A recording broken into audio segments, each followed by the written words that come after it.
Hello and welcome to NSK the Podcast.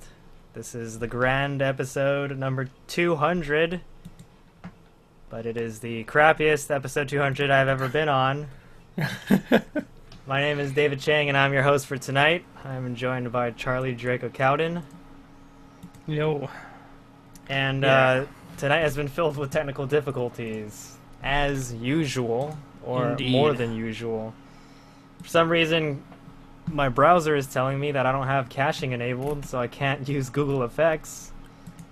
Justin.tv shut down today, so we're no longer broadcasting this on JTV. We can't show the PVs, so I guess we can link you whatever we're talking about.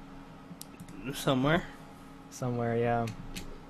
I'm Earlier not we were getting sure. some lag, it was weird. But we're here. We don't have our little boy Chase with us. But what can we do, you know? Yep.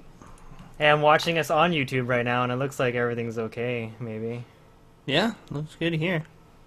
Yeah, I'm so watching it too, so. everything that looks odd is only on my end. Great. Yeah, But, Justin TV decided to close down their doors with no warning. Well, I guess Yeah. it was basically no warning. But I guess we should have like We had should an have we yeah. had an inkling that it was We going saw- to happen. We saw the signs, but we ignored them. Yeah. I mean, it was already. I didn't realize though that it was that like VODs and everything were disabled. Oh yeah. back in Like, June. Yeah. And I was like, wait a minute, what? Then again, I wasn't around back then, huh? No, Yeah. I was. yeah, they So I just don't know. haven't- Of course, they weren't working right anyway to start with, so. Yeah, that's another thing. Like the archiving system was always kind of crap. But anyway, this Yeah. is not a podcast about shitting on Justin TV and it's early grave. Google and Twitch and Yeah, this is a podcast about Japanese idols who sing and dance and go Yeah. on TV and stuff. But Yeah. technically on a stage that's sometimes Shown on on a TV. stage, sometimes on the street, sometimes inside stadiums. But this is a special episode number 200, because Indeed. if you were to count the number of episodes since the weekly show, and I guess if you go by the American system of two-week holidays, this would imply that NSK the podcast has been active for 4 years now, because that's 50 shows a year. 200 divided by 50 is 4. yeah. However, if you go back far enough, you'll notice that the NSK podcast starts at like episode 8 or 12 or something, yeah. because apparently the first like dozen or so were so bad that they don't deserve to see the light of day, according to the founders who recorded them. So, so there's that. But, But it's still like almost 4 years, isn't it? to be honest, I mean, David, and Tron started this site, started doing this whole thing freaking July of 2010, because they met up at Anime Expo, and they decided to start an idol podcast / website. So it has been 4 years now. It is now August 2014, the beginning of August 2014. So pretty accurate. 4 years of NSK. That's a little. I feel like it's a little insane to say. But Yeah. I mean, there have been some changes over the years, but where did the time go? essentially it's pretty much the same. Essentially, it's yeah. I was gonna say, it started off as a really amateur WordPress.com site, and three dudes just on Skype podcasting through the internet talking about idols, it still is a podcast where either three dudes or two dudes sit on the internet and podcast about idols. Yeah. It's just that I feel like we've made progress as both a site and as a community. Yeah. Yeah. Obviously, I mean, this is gonna lead into awkward catch-up, but basically, I just wanted to ask you, what are your fondest memories of NSK? Or what, looking back, 4 years of this madness, what stands out to you the most? The pizza bets. God damn it! And Are you serious? Tron's gambling addiction. Oh yeah. I honestly think the pizza bets were some of the most annoying things ever. Some of them were just ridiculous and absolutely pointless. Yeah, of course. But I think that was the point. But my thinking was like, who the hell bets a pizza? I mean, you're betting what, $15, $20? Yeah, just bet $20. Come on. Yeah. But it's what's funny is Tron, when he did live up to his bets, he would actually call and have pizza delivered to whoever won it. Yeah. So that was pretty neat. I remember when this wasn't any of the podcasters, but when Vu sent a pizza to Yoshi, and he had like a fancy pizza sent to him, so it was like delivered in like a freezer box or something. Oh yeah, didn't he have it like shipped from Chicago New York to Florida, yeah, or something like that. Yeah, they basically like flew the pizza over at that point. That's pretty insane Yes, it is. to do that. You know what else is insane is people winning in our contests who live in like Sweden and Singapore, mailing that shit out internationally. That's kind of funny because I guess I never thought of that, especially 4 years ago, where it's like, hey, the fandom actually does is actually that expansive, and you'd have like active community members from that far away. So that was a really cool thing to think about. I can see, like Sweden having a limited fan base, but Singapore has, from what I've seen, a pretty active fan base. Yeah, now that we know, Singapore is a hotbed. I guess idol Singapore's fans. like Southeast Asia, Sweden's at the other end of the continent, so I think the thing is, whenever we do anything, most of Europe is asleep. I would think. Yeah. So that's very true. Yeah. I mean, we're recording like Japan time. Are we? Wait, what is it Japan time right now? Oh yeah, it's like the afternoon in Japan, right? It's 1:13 in the afternoon. Yeah, 1:13. So like housewives and people who don't have jobs can catch us. Well, hey, we know how crazy some of those idol fans are. True. I mean, you got people that will literally travel to every show, no matter where it is. Oh man, yeah. And it's just, that's one of them things where I just want to go, how do you do it? How do you fund this? They do it with love, Draco. Obsessive compulsive disorder to literally follow in the very footsteps of your idols every day. Yes. It's pretty insane. And that's one of the subjects that we continue to ponder on this grand show.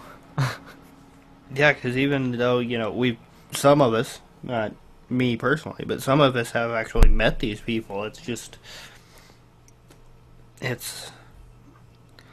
a little insane to think about it. Yeah. They're pretty cool dudes, Like, mostly, I think they just want to support their idols, and then, Yeah. I mean, sometimes they're pretty open to helping out newbies, and I think that's great. Yeah. But yeah, they're willing to buy plane tickets to fly across the Pacific just to go see their idols perform internationally and stuff like that. I know there was a group that literally followed Baby Metal through their European tour. Oh yes, yeah. I don't know if they managed to go to Sonosphere, but I know they hit, Paris, Germany, and England. And I would suspect that they might have come over here for LA, and they might be following Lady Gaga right now, for all I know. Yeah, dude. I actually haven't seen too many reports from that. Man, that is just, it's kind of insane. Yeah? And somewhat admirable. I mean, I guess I wish I could be those guys sometimes, but... Well, I was going to say creepy, but yeah. Yeah, what isn't creepy, right? In this fandom? Maybe? Well... I don't know. A lot can be perceived that way, but a lot of times it's very innocent in a lot of ways. Yeah. I won't say all the fans, because I'm sure there are those out there that are not. But I think for most fans, it's just we want to see them do well. It's a very genuine and sincere feeling of wanting to support. Like that's the idea I've always gotten from meeting any of these crazy otaku or any of these fans. It really is just like they just want to see their idols do well. Yep. So that's pretty cool. That actually brings me to something I've been thinking about, or reading about. Yeah, well, speaking of Baby Metal and creeping people out. Oh God. What denotes a group being sexualized? That's a pretty good question. Because I was do you read the Baby Metal subreddit? I have. Okay, I think you're reading the same stuff I'm reading because probably, yeah. Like in a lot of the thread, like I wanted to catch up on reactions to Baby Metal and their appearance in the US and stuff like that, right? And obviously a lot of it is going to be like white knighting for Baby Metal. I mean, it's a Baby Metal subreddit. Everyone's going to be really supportive of the group. So when they go and copy paste links from like, I don't know, LA Times, any sort of like Western news media report, or the odd fan, not fan, but random person that saw them, or the react videos to them. Yeah. So a lot of them are going to post that and then be like, hey, what do you guys think? And then, like 90% of the people there will be like, oh, this guy's a shithead. They don't know what they're talking about. And they, granted, I mean, in a lot of cases, they don't know what they're talking about. Yeah, they don't know what they're talking about. A lot of the Western articles about idols in general seem to just continue to point to the same themes of like creepy middle-aged men, over-sexualized little girls, selling panties in vending machines. Yeah, like the selling panties in vending machines is a joke. I feel like I hear way too much now. Yeah, because I'm just like people make it seem like that's like everywhere. So normal. Yeah, it's like it's so normal that you should be able to get off a plane in Japan and then like buy a pair of used panties. And like realistically, I never saw one of those machines anywhere. And I mean, and we walked around like porn shops and shit like that. Well, I think I heard there's one in like Roppongi. Oh yeah, there would be. But that's like the red light district of. Well, yeah, Roppongi. I mean, it's also very foreigner friendly, so I can see why. Like, and by foreigner friendly, I basically just mean that's where all the people go to party. Yeah, that's where people go to get drunk and Yeah, but that, I mean, to me that makes sense because all it is like, oh, like come have sex with Japanese people and then experience like shitty weird Japan yeah, in our seedy district. yeah, our It's CD like, district okay. of Tokyo or whatever. Yeah, of Western Tokyo. But I see a lot of people coming that aren't necessarily fans. Mm-hmm. That baby metal is a sexualized. In some cases, they're completely inaccurate in saying that they're prepubescent girls or, Right. preteen girls or whatever. But what denotes sexualized? Yeah, that's a good question. I mean- never see anything in baby metal that is sexualized. If you look at gymnastics, ballet, figure skating, as far as what they're wearing, those have way less than, well, most idols. Well, they're form-fitting. Let's say that. Because one of the complaints about Yeah. idols is, like, skin-tight clothing. And, like, yeah, in gymnastics and ballet and figure skating, they have to wear skin-tight clothes. Yeah, I mean, but they're I wouldn't imagine that, like, the entire audience of the Olympics is, like, jerking it no while watching exactly while though. watching women perform in athletic sports. I mean, the argument's going to be like, oh, well, they're doing something that's like way more recognized or some bullshit like that, right? Or they're performing in a sport, blah blah blah. Like sports are better than all your hobbies because of this, because Yeah. reasons or whatever. But yeah, no, realistically, like it's a weird. It is weird, and like you really have to think about it because I mean, most of the people who I obviously agree with most of the people in the Reddit threads who go like, okay, honestly, like there is no sexualization of baby metal going on because if you watch and or listen to baby metal and like you're thinking of like of these girls sexually at all, like there's something kind of wrong going on. Yeah, I mean, And I agree because like I feel like at no point in any of their performance are they attempting to sexualize themselves.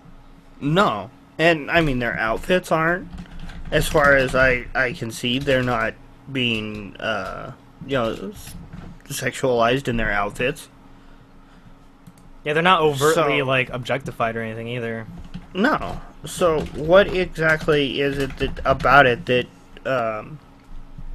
people see as sexualized? They wear mini skirts or tutus over it, but they're wearing who knows what underneath that. Shorts. Yeah, in mostly Or cases, bloomers. yeah. Yeah. They're not wearing show panties or whatever. They're in a lot of cases they are wearing shorts. Yeah.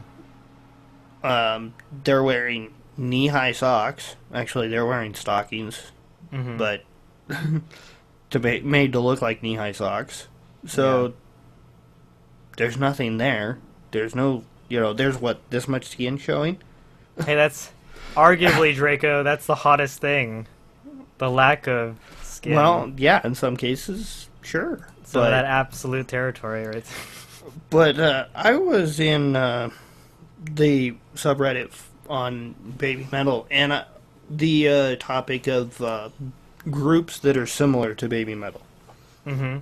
And I posted a link, which is in the outline for Death Rabbits. And I don't know if you're familiar with them. Oh, I thought you meant you posted a link in there. Like, holy shit, Draco, you have a Reddit account and everything now? Yeah, actually I did. Oh, I remember Well- Death Rabbits. It was I mean, my impression of Death Rabbits was basically, let's capitalize on the whole baby metal gimmick. Yeah, pretty much. Let's be the poor man's baby metal, right? Pretty much. But somebody in that Reddit said that Death Rabbits was sexualized and baby metal wasn't. Really? Yeah. Okay. Now, obviously, he's a fan of baby metal, but Yes. what exactly is, what exactly in Death Rabbits is sexualized? They're wearing probably less form-fitting outfits and showing less skin.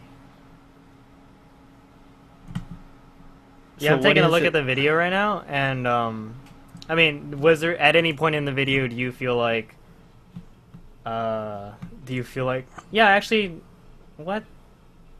This is basically, well, I mean, so here's the thing. I think, and this is a really shitty, I mean, this is a really shitty argument to make on any subject like this. Like, it's basically just the whole, I guess the whole idea of seeing these girls, like, close up and stuff. And I'm like, no, because in any, like, music video in pop music, I mean, you're gonna see, like, booty shaking and shit like that. Yeah, I mean, I just feel like, I think it's the, I mean, I don't want to sound like all that, like I'm completely part of the circle jerk, but a lot of people, in defense of baby metal, will put out the whole, like, I think people who, like, feel like baby metal is a sexualization of little girls are actually pedophiles themselves, and they're scared to admit it. And I'm like, whoa, holy shit, like, calm down, stop pointing, like, your fingers at everyone. But, it is weird to me to think that, like, oh, just because there's girls, I guess, they're not even, to me, they're not even, like, miniskirts, right? Like, it's like, when we see all this bullshit with idols in Safeku and everything, their skirts are way higher. yeah. And it's not even, like, that crazy-ass, like, rambunctious miniskirt stuff that Japan can pull off when they come to just erotic material in general. But, yeah, like, I don't know. I just feel like in almost no way, shape, or form. I mean, the only way you can, like, I feel like you can sexualize them is to say, like, oh, look, they're females who are dressing up in socially appropriate female clothing.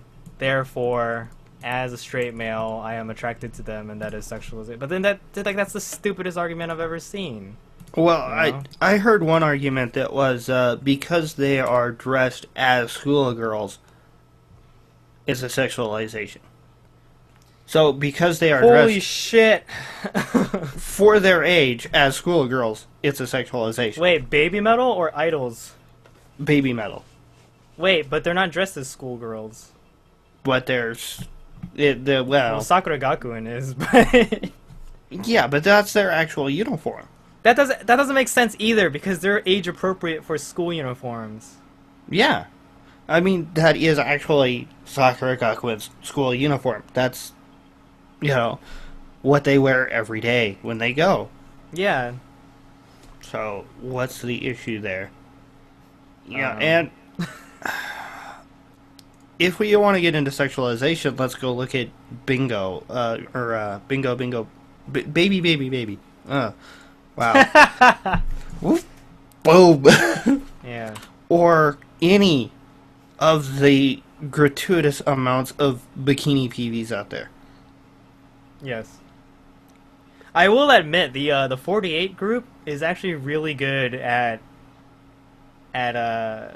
Selling... crossing that fine line. like let's just put all the girls in bikinis and then sell shit, you know? let's put them all in bikinis on the beach, having fun, and film it and then sell it. Yeah, because I have to admit, when I had first gotten into, like, the 48 group back in 2010, coinciding with NSK's growth, right? Yeah. I was at first not really used to the gratuitous amount of gravure that they did. I was, like, semi-aware that was a thing in Japan. I mean, I'd heard of gravure idols, everyone knows what JAV is. Well, anyone who has any weeboo tendency in them. But, yeah, like, I guess I didn't really know that there are a shit ton of magazines that just publish, like, girls that are in bikinis but are not, like, it's not porn, but it's not, like, completely, it's not exactly family fun. It's not fashion and it's not sex. Yeah, so I'm like, what is this? Like, It's- it's just girls that you find cute in bikinis constantly. Or other outfits, Yeah, and so depending. so I started to think that was normal in terms of like entertainment industry slash idol groups. But I mean, I will admit, after seeing a lot of other idol groups rise to the occasion and noticing that like none of them actually do graffiti or anything like that, I'm like, oh, okay, maybe it's just the 48 family that capitalizes on this. Well, So- yeah, it depends on the group. Well, not I just mean, them, but yeah. More Hello Project does it. AKB does it. hmm Stardust does fashion, but they don't do gravure. Yeah, they won't do gravure. Although, to And my thank God did. TGS doesn't. yeah, well, Avex is like artist or per person based. Yeah, So- I would figure like I would understand if e-girls did gravure Yeah, because they have a lot of older women, but like I don't want to see Arai Hitomi in any like gravure magazine. but she does a lot of fashion shit. Yeah, like Shoot. I'm already like weirded out as enough as it is that like she's still what 16? She looks like a freaking baby, 15? dude. She's still 15. 16, She, something she like still look like the thing about her is she looks Yeah. younger than she actually is. that. Yeah, she has not changed. It doesn't help that she's like as skinny as bones. Like she needs to eat an apple pie Yeah. every day Or 12. for the next year or two, Yeah. and then everyone will get pissed because then she'll gain weight. Did you? You haven't watched her videos, have you? The Hitomi Bochi. Oh, like I haven't watched one completely. Like I should just set it on the background or something. But I've seen, like there's this one video where she's eating a salad. And Yeah. just talking, and I was Yeah.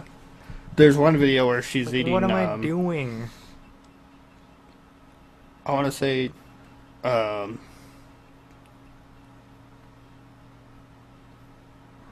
God damn it, Draco, come on. I want to say takoyaki. You want to say takoyaki? Yeah. The balls with the Yeah. octopus in them? Okay. But they're like different flavors. But there's one where she's showing pictures of the stuff that she eats, and she's eating parfaits like this. It's because she's a growing girl. She needs the calories. Like, she needs to eat food that's as large as her face. Her face is actually really small. Yeah, but I'm sitting here watching this, and I'm going, wow, I just watched 30 minutes of this girl talk about food that she's eaten Yeah, that might be the most insane part. And and found it entertaining. that makes me realize that one Korean chick who eats for a living, like, that's totally not weird at all. Like, it's totally plausible. She just streams herself eating every night. And Wow. like she gets like hundreds of viewers, and because of that she gets ad revenue and stuff. So her job is basically to eat like grand looking dinners every night because she wants to Oh. show her audience like new shit that she eats. But she's like, but it's funny because it's like if she keeps eating, she's just gonna keep getting fatter, right? So Well, not necessarily. I mean, you could eat yeah, not healthy, necessarily. grand-looking dinners. She but- did say though that she's like she has to watch her weight because she keeps eating all this like nice stuff. Oh, But yeah, no, it's like the phenomenon of we're just gonna go to every single topic tonight. The phenomenon of watching someone do something live. Like Twitch.tv, which is related to what we were talking about earlier today, it became huge just because there really is an audience for watching another human being play video games live, like in front of you. And that's it. And the reasons behind that vary from because you can't play games because you're like my mom and you can't get the coordination down, Right, or you right. can't beat a certain part of that game, but you want to see the rest of the story, Yeah. or you just want to see somebody suffer because you're sadistic. Yeah, or you want to see people who are like really good at what they do, because the range is huge. Because Yeah. there are people whose entire purpose on YouTube is to like completely fail at everything they do, to play video games and get the shit scared out of them, to play video games and suck at them and get frustrated and break their keyboards. And then there's the people who can do like speed runs. There are the people who know like all the tricks to all of their favorite video games. And then there's the people who are like top class in esports and stuff like that. Yeah. And it's like there's something for everyone in a way. I mean, as long as you like watching people play video games. But the same like case exists throughout all of practically the internet. I mean, you want to watch a little girl eat salad, you are free to watch Hitomi Bochi. Yeah. I mean, but yeah, I mean, I sat here and watched her talk about it and show pictures on her phone for like 30 minutes and found it entertaining. And it's just like, why? To me, it's really endearing, because I think to me, like, early on, I had told a friend this, that Watanabe Mayu, I mean, she's been a really close second in terms of, like, my AKB Oshi kind of, like, Kami Oshi. Right. And I told my friend, like, the thing about Mayu is that I kind of see her as, like, a daughter figure, right? And he said, Or that's sister. actually that's kind of sweet. Yeah, like a little sister or something, right? Yeah. And that's actually, I always gotta bring this back, but that idol seminar that I attended not 5 years ago, sorry, like 2011, was 3 years ago, Jesus, okay. It covered the whole, like, idea of being an idol fan and stuff like that. And most of the people there, honestly, or most of the people who respond to these surveys or who give information to these authors, they're like, yeah, we're idol fans because we like to support the girls. We see them as surrogate cousins, daughters, little sisters, that type of deal. Yeah. There's also the surrogate girlfriend aspect of it as well. Like, that's pretty rampant. And, I mean, I won't, like, excuse that, so to speak. I mean, that is part of, like, the Japanese catalog. Yeah, it's of, there. Like, of consumables. But the same happens in the reverse, where it's, like, a lot of middle-aged women, like, love Johnny's idols. Yeah. And they Or see them as... Or Exile, you know? And they see them as surrogate sons, cousins, little Boyfriends. brothers, and boyfriends, exactly. Husbands. Oh, Husbands. I mean, if you look at Adachi, they're Jesus. like, what? Isn't Adachi, like, freaking in their 40s? They're almost, though. They're in their mid-30s. Like, Nakai is, I think, he's 40 now, right? Or is he still late 30s? I'm not Nakai. sure. Masahiro. But I know that, I'm pretty sure he's the oldest one.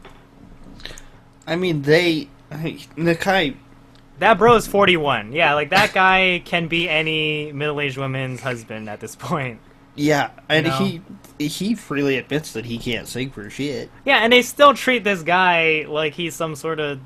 Like, he's so adorable as Nakai. Like, he's so good-looking and cute and bullshit, whatever, you know? Like... But he's funny and Yeah. entertaining and, you know. So, yeah, I mean, there's really... It's a lot like sports. It really is. And I hate to say that because Hilarious. I don't like sports, but See, I mean, you shouldn't hate to like. To me, I feel like that's actually an appropriate analogy. And I mean, I'm not gonna say I hate sports because I Yeah. don't. I just don't have much interest. Like, it's Yeah. cool if like a football game is on and like my friends are there and we can like watch it idly or whatever, right? But I remember when I got into esports for a while, like really into it, I was like, holy shit, this is what like sports fans feel like, right? Because they really want to cheer for their favorite, you know, insert player name or insert team here, right? yeah. And similar with idols, it's like you really want to see them do well. Yep. Like when AKB was on the rise, I was always like, oh yeah, like I really wish all my friends like got the chance to know about AKB48 and stuff like that. So it's a similar feeling of like supporting them and spreading their name.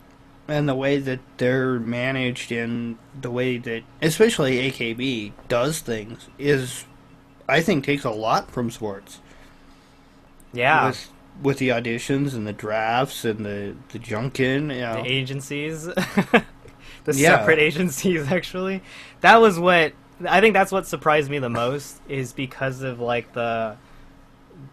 I don't know if, like, modularity is the right word to use, but, like, the ability to fragment themselves, even though they are still unified under a really large umbrella. Yeah.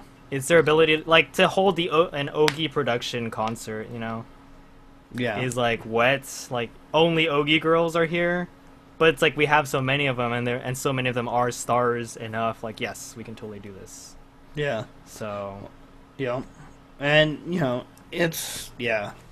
I don't see how... I don't know what it is, but so many non-Japanese just... They see it... Everything that's... Maybe it's because it's produced. Manufactured. Yeah, that's absolutely a reason. Maybe that's why they see it as being sexualized.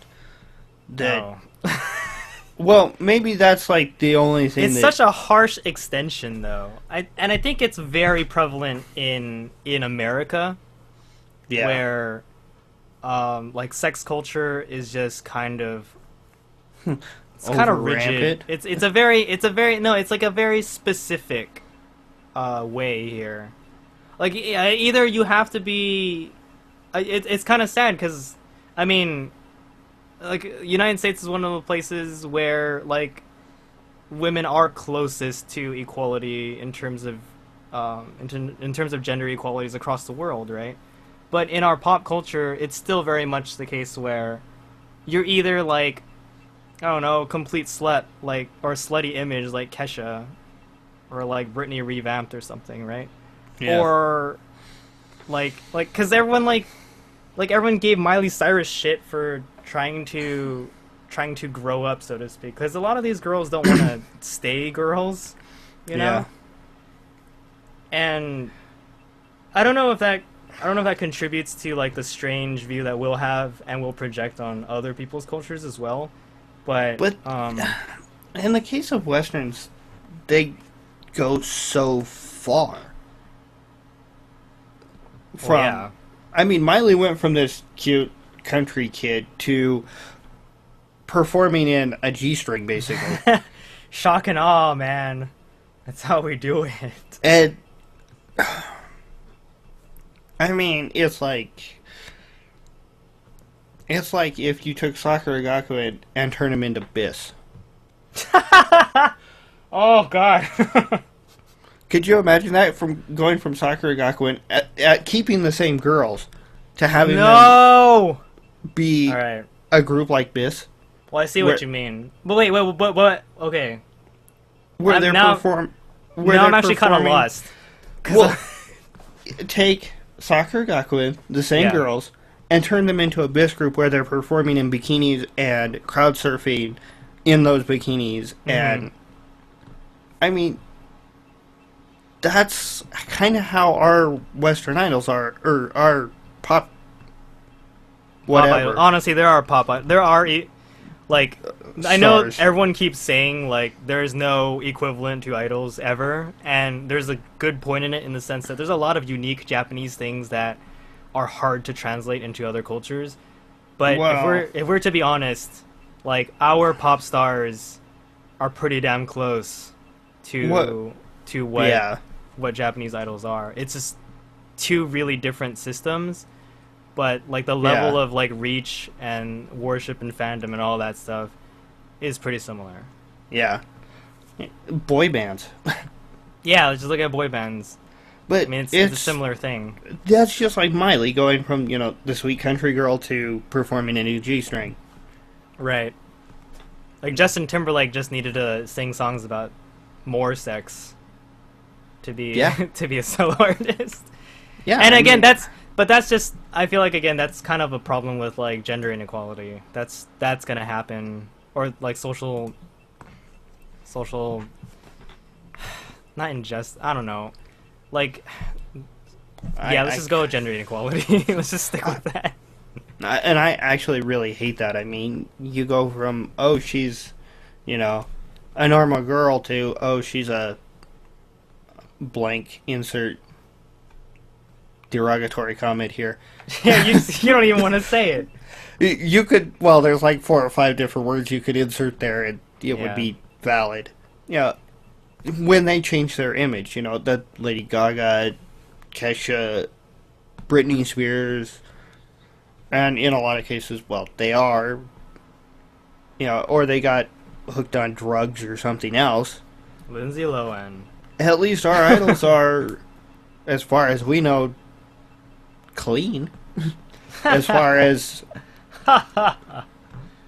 you know, drugs go. At least they're not in rehab 3 months after they're, you know, Yeah, they they're got doing. popular. If idols are doing hard drugs, they're at least really good at controlling it, because they're not, you know. Although, I guess if they're taking something like speed to get through a show, then Also, well, Would- hard drugs in Asia are kind of a rough thing, because harder to get. it's a lot harder to get. The punishments are really severe. Yeah. But that doesn't mean that they don't exist. Yeah, and I'm pretty sure they're rampant in.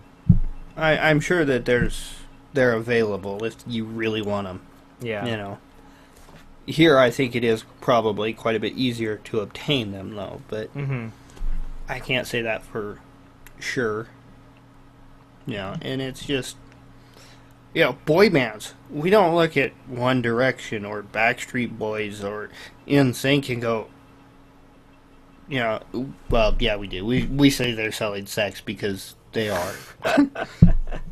No, man, they're just cute. Okay. If And I you like say their so. music. Actually, they did do a couple songs that I really liked, but Wait, who? Or all of them? Because for me, it would be all of them. well, Backstreet Boys did Backstreet's Back. Yeah, of course. Like, who doesn't like that song? I like that song, and I think 98 Degrees did one that I liked. Oh, dude, 98 Degrees. My sisters love those guys. But I would actually So I heard a lot of their music. compare. I would compare Japanese idols more to like Boys to Men, What? image-wise, because Boys to Men, at least what I followed of them, they weren't as blatant in their sexualization of their songs as you know the 2000 group was. I see. But we also had Menudo back then too that were somewhat popular.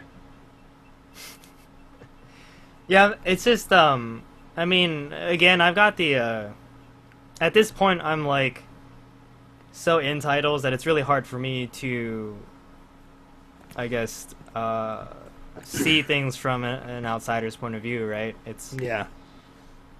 And I've been at it. You have to take very many steps back to be Yeah. like, oh, wait a minute, I see why you're looking at me really weird. But, like, when I read articles about idols, even by people who are, like, expats in Japan and stuff, like, I don't know, like, a lot of times it's just like, what is your agenda when it comes to writing about these idols? Is it just to, like, gain notoriety because, oh, look, I have AKB48 in the title of my article, therefore more people are going to read it, and I'm just going to rip them completely and call them, like, complete, like, disgusting garbage, Trash, no sexually talent. sexually exploited girls all over the place, right? Yeah. And it's like, okay, what? You know? Okay, great, I guess. Yeah. Granted, Drina was 13 and she was in that bathtub, so I'll give them that. But most of those girls were, like, if not 18, you know, near their 20s. Yeah, it's like 16 to I'm talking 25. I'm talking about heavy rotation as well. Yeah, and that's the thing, like, it's just part of the whole weird Japan culture. And Yeah, when I I say mean- that, I mean the internet bred, and maybe even just like regular socially bred, but internet bred culture of Yeah. LOL Japan. Like, Yeah. they're always doing weird dumb shit. Come check Yep. it out. LOL, It's like- WTF, barbecue. Thanks. Thanks, assholes. Yeah. I watched a video from a World of Tanks player that posted pictures of his man cave that had he has figures of girls in Panzer. Oh, yes! And his comment section of that video went absolutely crazy with comments about, LOL, what, WTF, Japan, oh my god, you're into, anime. You're a pedophile and you're into that gross shit. Yeah, exactly. It's like, wow, thanks. And it's just, really? I mean, yeah, there's a lot of that out there, but if you look at our porn industry, is it any different? Well, apparently child pornography wasn't illegal in Japan until, like, the last decade. It was illegal to produce it. It was not illegal to own it. Yeah, to own it, and to own it was, like, last year was when they finally made it illegal, right? Yeah, this year, I think. So, I mean, in that sense, it's still kind of, I mean, I'll admit, that's not too cool. And that's funny.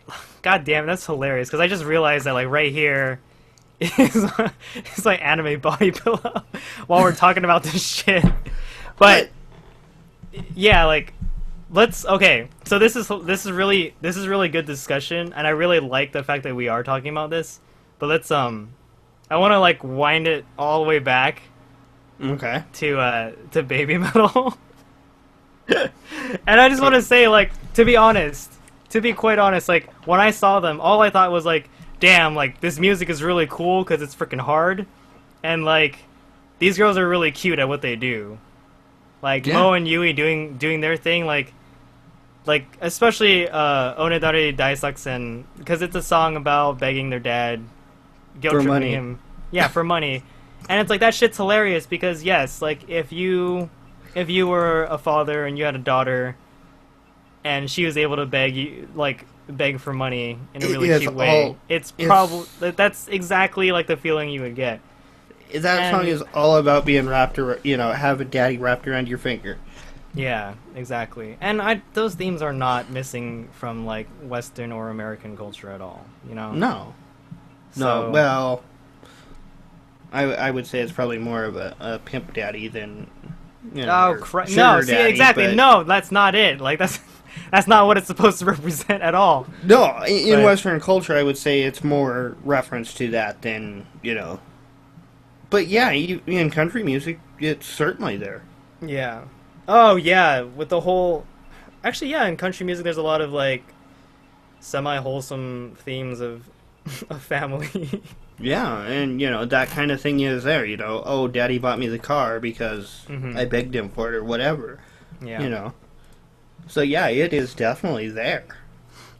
So, I mean, realistically, if, like, okay, I'm just gonna wrap up the baby metal thing real quick, because, like, if you're gonna get a boner at a baby metal show, it better be for either the metal. Actually, that's pretty much it. Like, you better be really, like, into metal. It better be for the metal, or the 3 or 4 guys that are behind the girls. Yeah, exactly. But yeah, no, like, I don't know. That's just, it doesn't cross my mind that any of these girls are sexy or hot at all.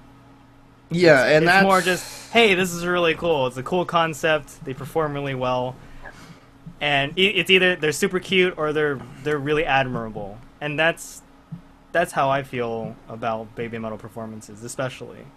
Yeah, they are a spectacle in that sense. Oh yeah, definitely. And yeah, I mean, that's the same way with me. I see all these tweets and, like, oh my god, she's so hot. She's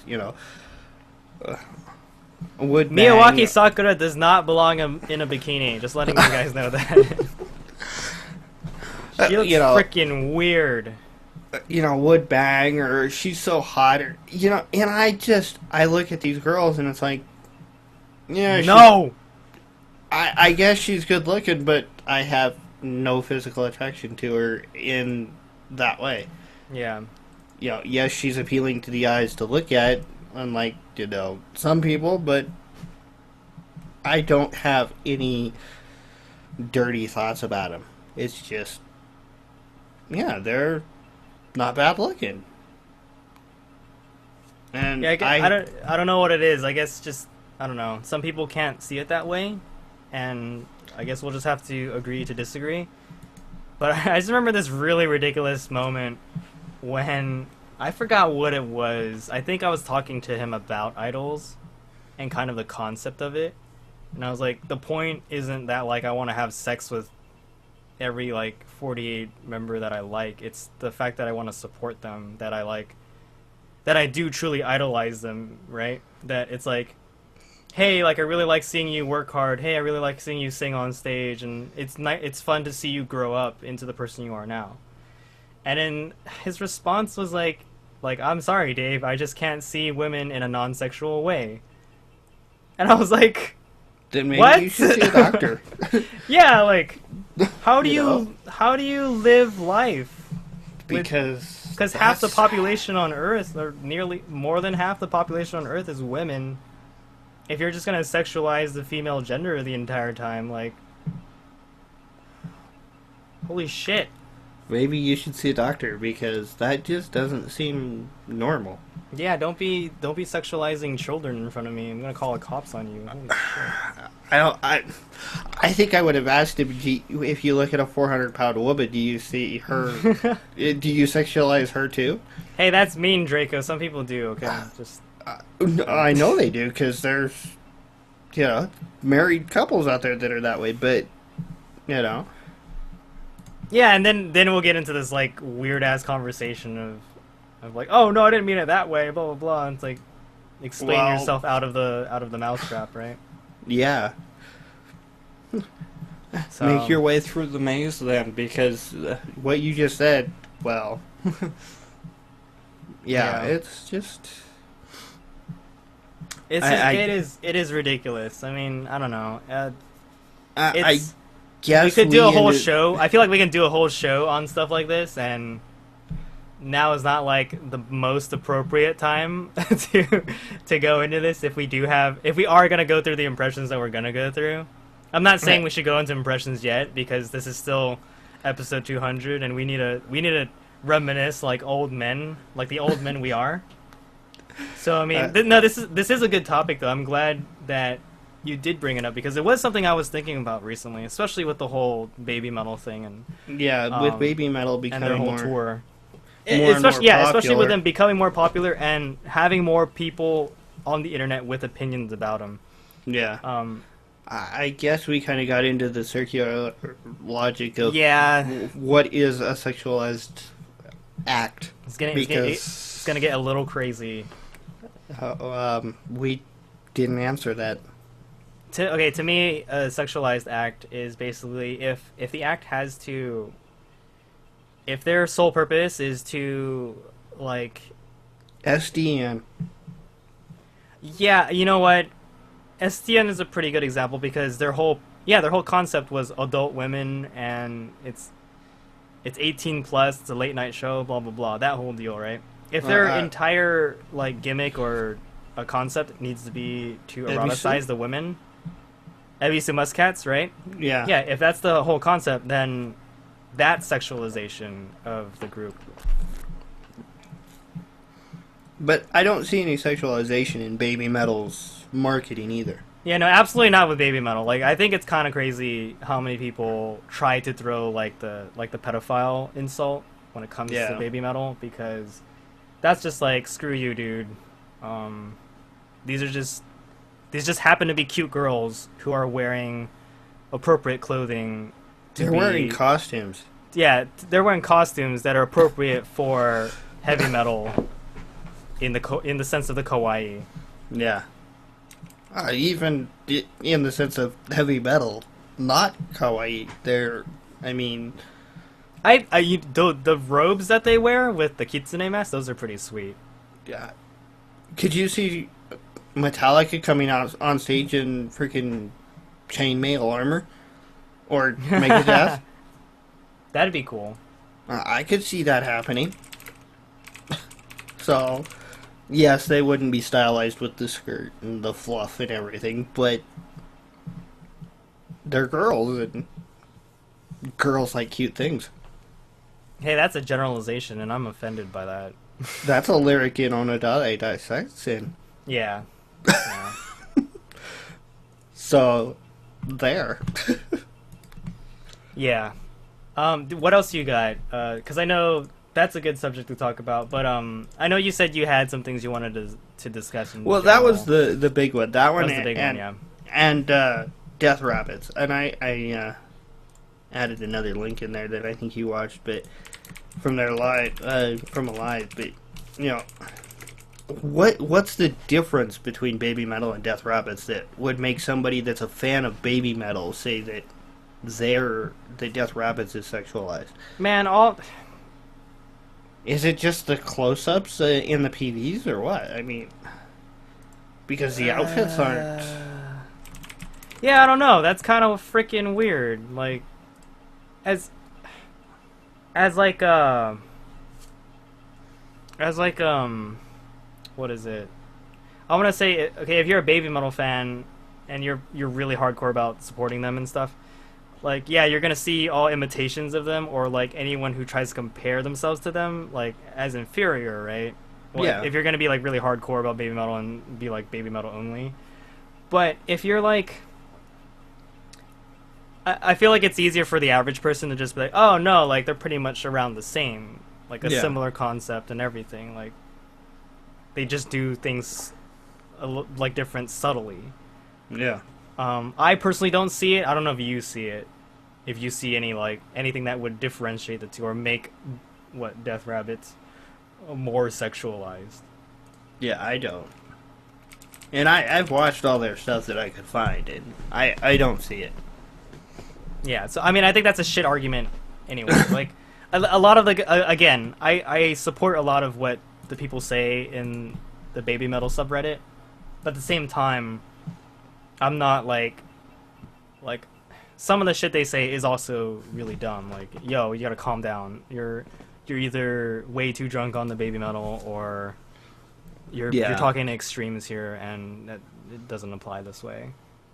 I mean, yes, Death Rabbits are younger. They're like 12 to 13. Yeah, if that's like the only reason, then that's still another, like, that's still part of the whole, like, strange, like, pedophile related. Yeah, that's the whole. Oh, you like him because phobia. You're a pedophile. You know. Yeah. No, I like him because Emmy is freaking talented as hell. Like, I don't like little kids because they're annoying as hell.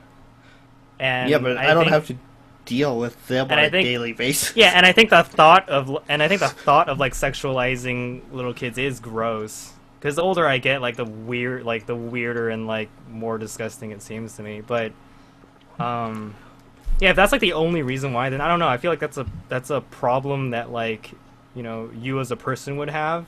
Yeah. If you're just like, oh man, they're really young and they're doing the same thing that another group is doing that's only a year or two older than them by average. Instantly this means they're more sexualized and pedophilic. Like, what? Yeah. Ugh. Welcome, Chase Lim.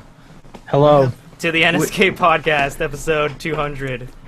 I'm only an hour and 40 minutes late.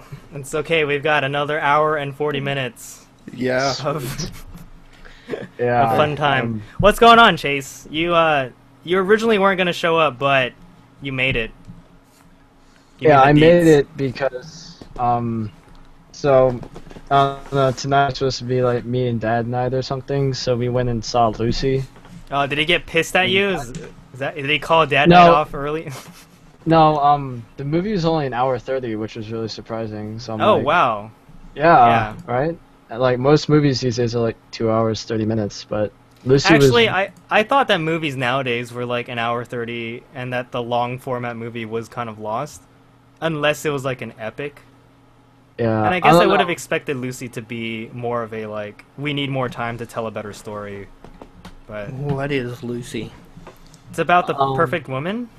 Nah, Lucy was about, it's basically like an interpretation of what would happen if you could use 100% of your brain capacity.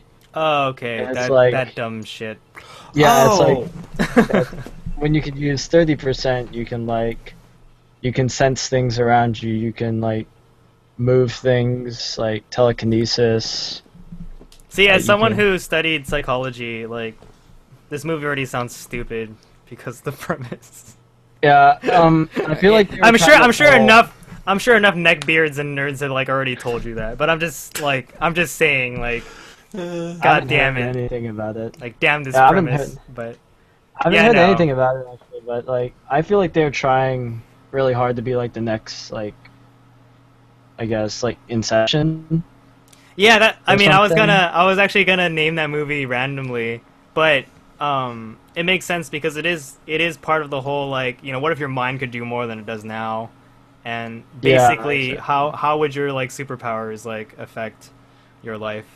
That type of a Mhm. story. And that's fine. That's a common theme. Yeah, Yeah. I mean, wait, sorry, go ahead. there's a new TV show that aired this season that was about that too. The whole... What was it called? Believe? I think? I haven't heard of that. Do you believe? Belief. Yeah, something. I guess I have to give him credit because I didn't think it was too over the top until the very end. Like, I guess visual effects wise, Mm-hmm. like they did a lot of crazy shit, but at least all of it seemed like within proper parameters until the end, and then like they're like laser beams gushing out of her mouth, and I'm like, okay, yeah, this is a What? bit over the top. Great. I saw the trailer for Reach it. 99% capacity. Um, No, it's like all right. so I that's saw how the it's gonna Most be. of our evolutions up until that point were like believable, but you know, whatever. I see. Yeah. So, what have you guys been up to? We've just been okay. So we briefly touched upon the fact that NSK has basically been active for 4 years now. This podcast has been running for 4 years. Shit, This is cray. episode 200. Though like a dozen or so are lost in the void because they never appeared. Because But- they were David recording Tron and Day through the speaker. Dude, that's hilarious. Like, actually, that's one thing that like I almost take for granted is the fact. I mean, I have to admit this shit like gives me trouble at times because I have to actually like manually edit the podcast, right? And then I just wish I had more time or that I was just better at managing my time because clearly, you know, the podcast will come out like a week after when it should be coming out. Well, mere days. Like, ideally, it should come out like a day after we record it. But back in the day, David was literally recording him talking to Tron and Day via Skype on his speakers. Like, he would leave a physical recorder in front of his speaker to record them and him. So, like, obviously, he would sound better than everyone else. But it How was good like were his completely. speakers? It's disgusting because it's just like Is it like the so Standard much Logitech? quality loss. I'm sure, yeah, I'm sure. Like, you've seen his equipment, dude. Like, his headsets are like $20 at Fry's Electronics or something, you know? Like, whatever. damn? Except for when he goes all out, like when he goes, Dave, what equipment do you have? And then he buys like everything that I own, and I'm like, why did you just do that out of like nowhere? And he's like, well, I wanted nice things too. It's like, okay, this podcast Wow. sponsored by Blue Yeti, by the way. Yep. Yeah. enough of We're all us have using the them. Blue Yeti that it's like, Blue, come on, please, just give Yeah, us, please. throw us a bone here, because we I all think have your goddamn microphone. I think all of us on the main show and the evening show have Blue Yetis. Yeah, you're right. You like if you're talking like Yep. you, me, Chase, we all have Blue Yetis now, right? Gary, Yoshi, And then Gary and Yoshi have Blue Yetis as well. Tron. No, But Tron has an Audio Technica. Oh. I think he has an Okay. AT 2020.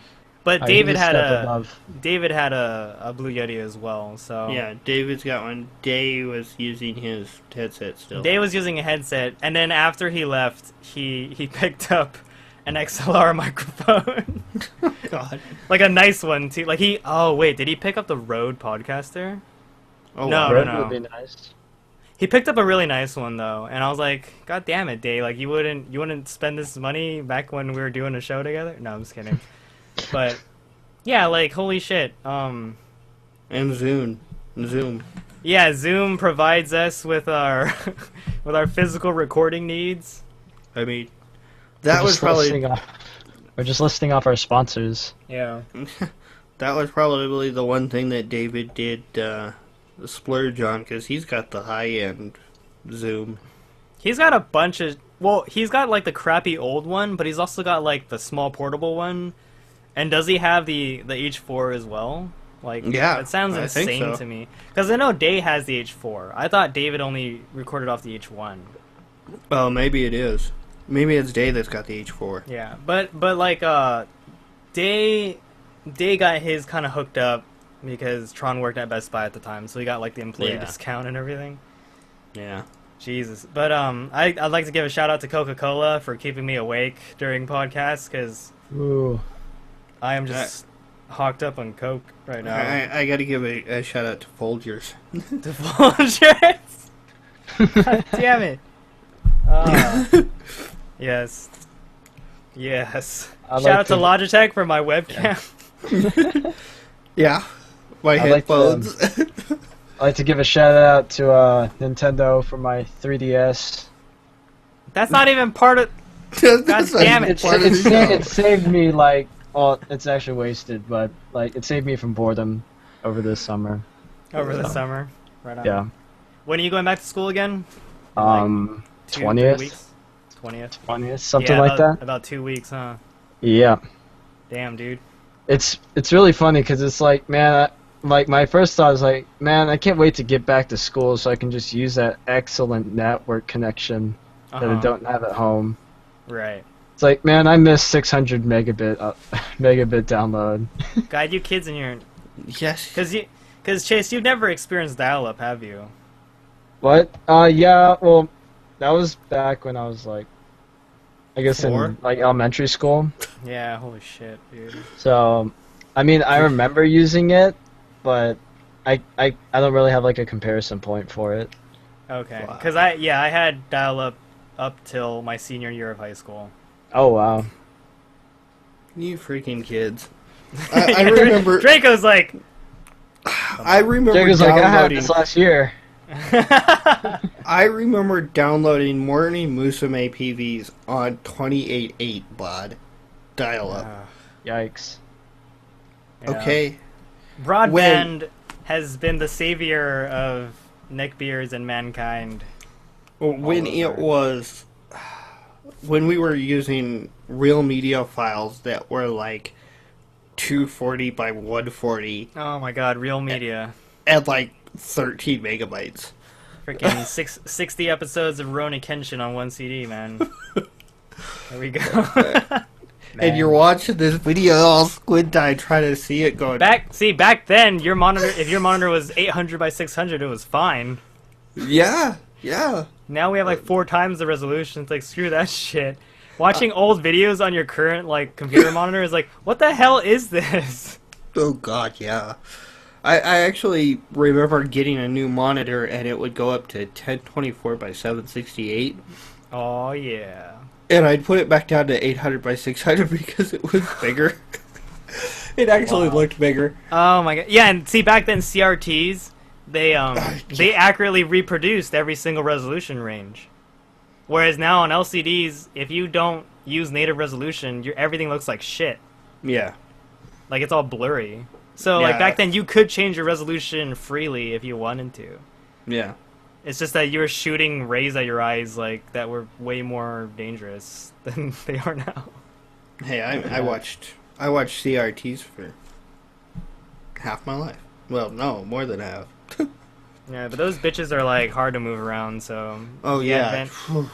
portable technology is honestly a godsend. Like even if we lose some of the charms of quality and all that bullshit, but God, yeah, I remember that, trying to download freaking PVs and concerts full concerts on dial-up.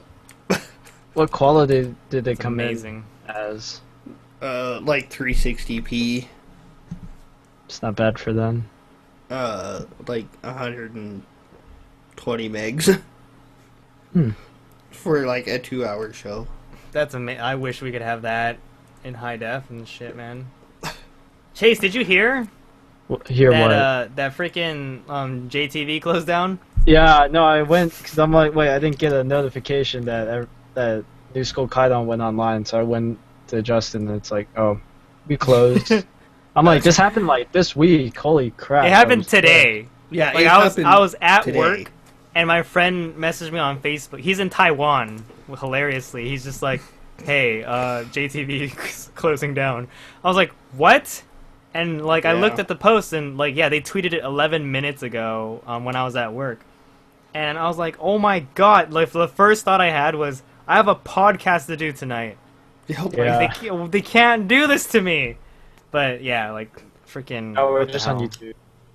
Yeah, now we're just on YouTube, so. For now, anyway. We're looking yeah. at other options. Yeah, we have the two main options we have are Ustream and Livestream. So Oh, we boy. can decide to. I mean, I don't know. Like this, since this is episode 200, like NSK can go in any direction after this, right? I don't know. But Yeah. we can. I mean, if this, I mean, it sucks. But if this works out, okay, I'm not gonna say it sucks. Never mind. Maybe it does. Whatever. Well, like if this works it out does. where we paste links into this showcase bullshit actually seems pretty interesting and valuable. I just don't know how you're supposed to get to it.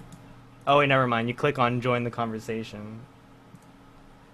But that stuff does kind of show up in a weird manner. So maybe I don't know. It's not the best solution. But yeah, there are options obviously. So we'll see. Leave I would say leave a comment with what you would prefer. Yes, we can please let us See know. what the majority is, because with live stream you have to create an account and log in to view for if we do the free broadcaster. Oh God. With Ustream you can be anonymous, you don't have to log in. Yeah. The But, problem like, in order to chat, don't you have to link it to something? you have to have a Twitter account And that shit annoys the hell out of me because or Facebook. when people comment on Ustream, they automatically tweet it. There is a chat system. It's But just not very does apparent. does it broadcast your shit? Like, cause I've seen you on Ustream channels before, and you'll just be No. like, "Oh, that like I really like that song," and I'm like, "Look at Draco, he's just tweeting to nobody right now." If you go to a Ustream channel and look when they're live, you have the social stream, and then you'll have another tab for chat. The social stream is your Twitter or Facebook. And then the Okay. chat is just a private chat room for the broadcaster. And yeah, I believe you can disable the social stream. Yeah, that is some like complete bullshit to have a social stream and like the chat. I don't know. It just seems like unintuitive. And I know some people that disable the chat, so. And I believe the chat actually works even if you do not log in. It just has like anonymous numbers on YouTube. Yeah, yeah. but- It basically calls you like anonymous user, blah blah blah, or whatever. Yeah. The problem I see is Ustream tends to be a little more picky on, just like YouTube, on copyrights. So I don't know how well that would work. We may have to do it where if we do use it, where we don't use an archive. Yeah, like I'm not. Um, I think with Ustream, one of our concerns was like copyright yeah. issues because so many Japanese companies do actually use it. I mean, Yeah, that's the sad reality of like what we're doing right now. I don't know. And it is a Japanese Korean company? Granted, everything we do is still like let's find shit on the internet and put it up. It's not like we're ripping it ourselves. But I forgot that I keep forgetting now that I don't turn off that like mute me when typing bullshit on Hangouts, and it never gives me the option anymore. So I'll be careful when I type, but I'm just saying I might cut out here and there at times. I haven't heard it yet, but Yeah, I haven't either. So those are the cons of Ustream. We might get banned from it for Yeah. content. I prefer not to be IP banned from any streaming service. Like when Greg got banned from JTV. oh man, Live stream, I don't know how that works. But you have to Yeah. log in to watch the stream. I remember So- I remember a friend was streaming a game he was playing on live stream, and I was just like, why the hell are you not using Twitch? That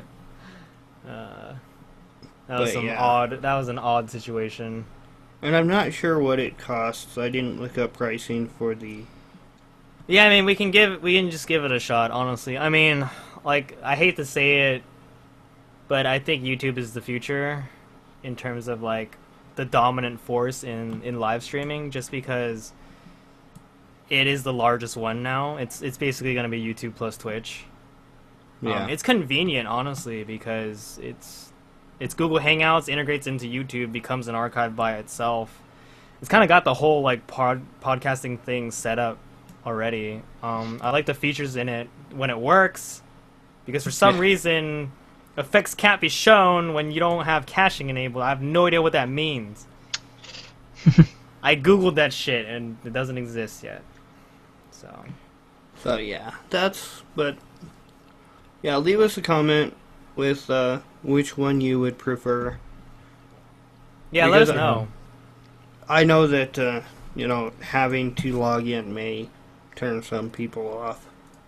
Absolutely. I mean, I want it to be usability is like my main concern.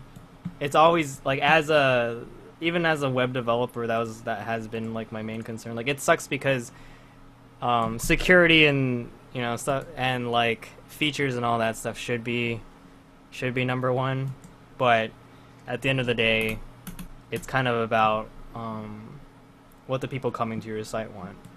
Wow. So, whatever. I mean, yeah, you guys should tell us what you prefer. I remember when JTV was crapping out on us at times. Some people did suggest either live stream or Ustream. But if you have a preference, let us know. I just liked how you got a notification every time like the channel went live, because I don't For think JTV? YouTube does that. Yeah, I don't think YouTube does that even if you're like. Even if you're subscribed. Yeah, because I'm Well- subscribed to NSK channel. I didn't get anything. Yeah, I don't... Okay, with JTV, it was an email notification. Yeah. And I turn off all email notifications on like almost every service I have because Oh. I don't want my inbox flooded. Some people, I mean, again, I can understand why, because especially with smartphones and you don't have one, Chase. hmm But push notifications are obviously a really cool thing. Yeah. Yeah. If you want notifications every time something happens, but like that's something I personally don't want, so that's why I don't see the advantage of it. Again, if that's something people want though, then sure, we can go ahead and go with that. With YouTube, I think the notification system is linked to like Google Plus or some shit, Oh yeah. Yeah, you get a So- Google Plus notification. and that's shitty because I don't give a shit if people plus one my stuff on Google Plus, and like I don't need to know. Yeah. You know, so it's just like when people are like, oh look, like they pull out their phone and like, oh look, like so and so liked my comment on Facebook. I'm like, what the Who oh my cares? god. Like I It's just check it at the Facebook. end. I check it at the end of the day, you know, like whatever. And then like I cry when I have 0 notifications.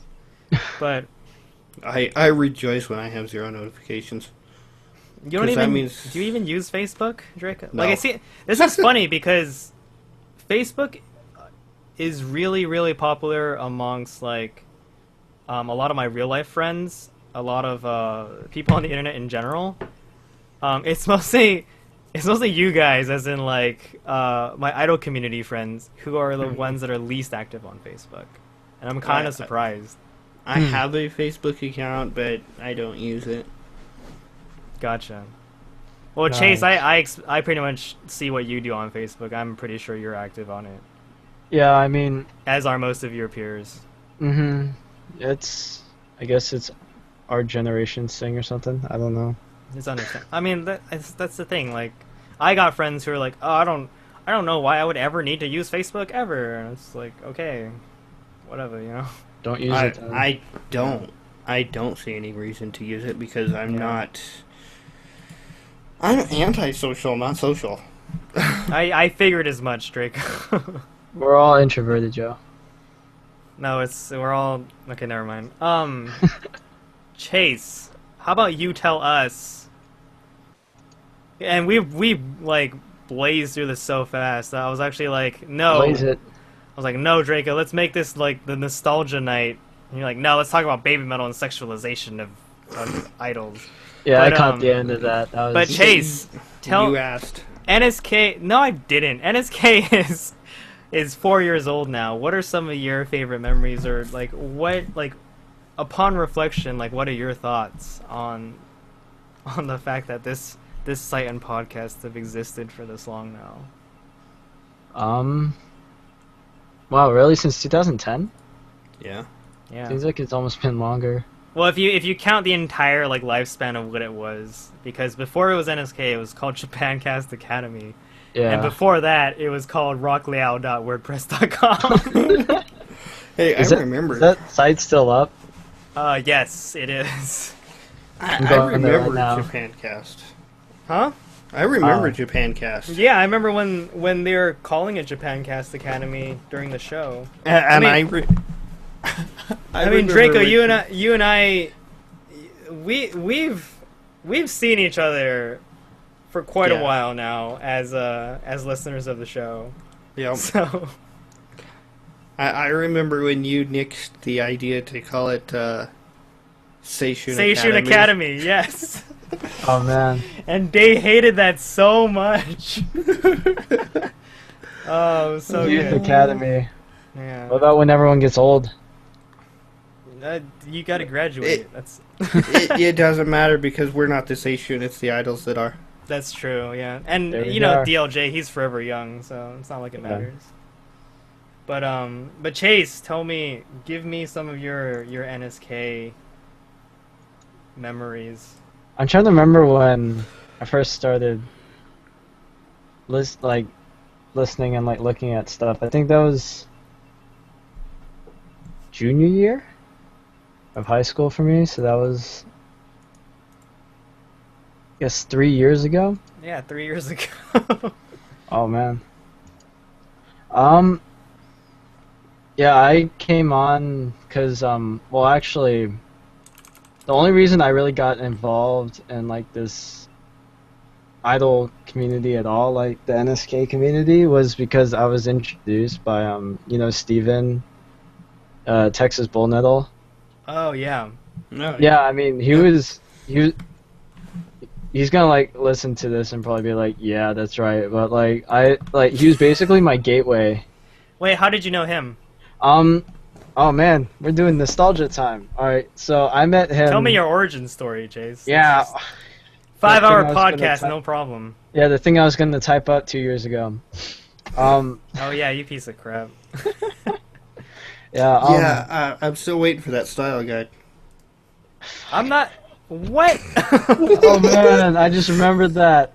I was supposed to type up a style guide. Oh, what about that community writing article?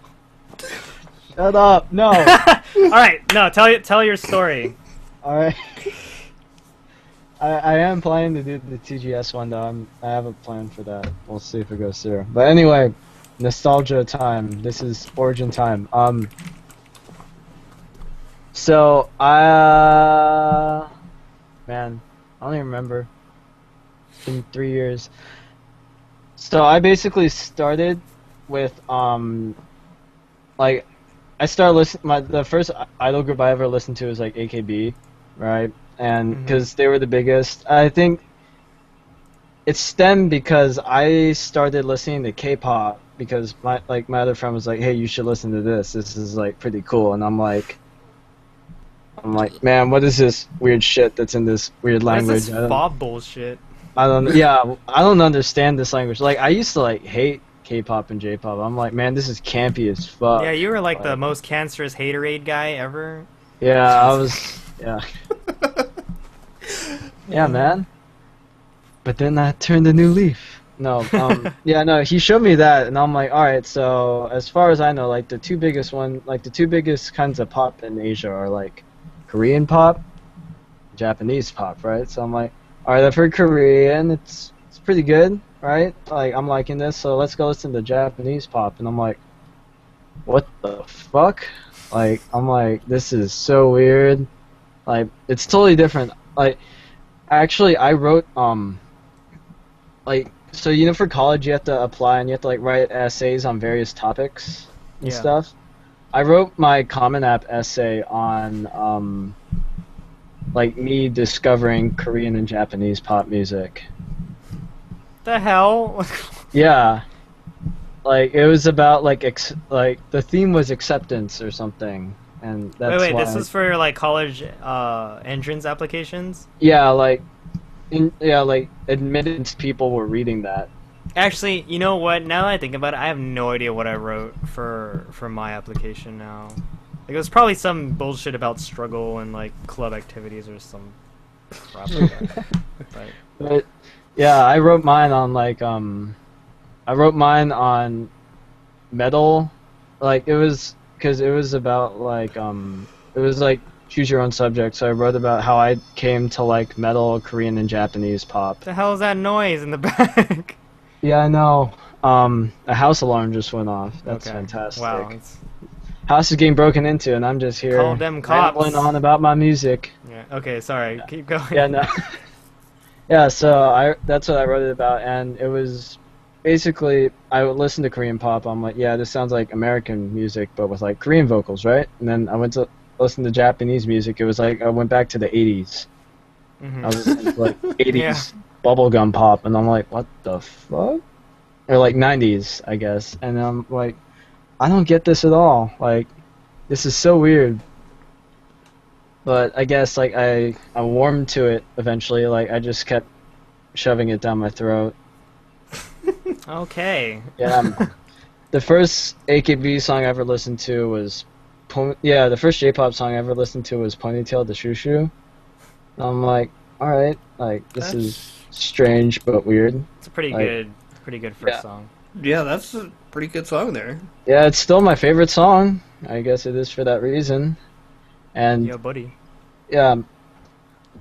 So it was like from there, it's like, alright, yeah, so J-pop, you know, who's the biggest name in J-pop? Like, what, like, if I type J-pop in, what will come up? And it was like, alright, AKB48. Alright, let's go listen to some AKB48. And I'm like, I'm used to the American way of doing, like, music releases. Like, they're not supposed to have more than, like, 3 singles, you know, or, like, 5 singles if they're a big group ever. Mm-hmm.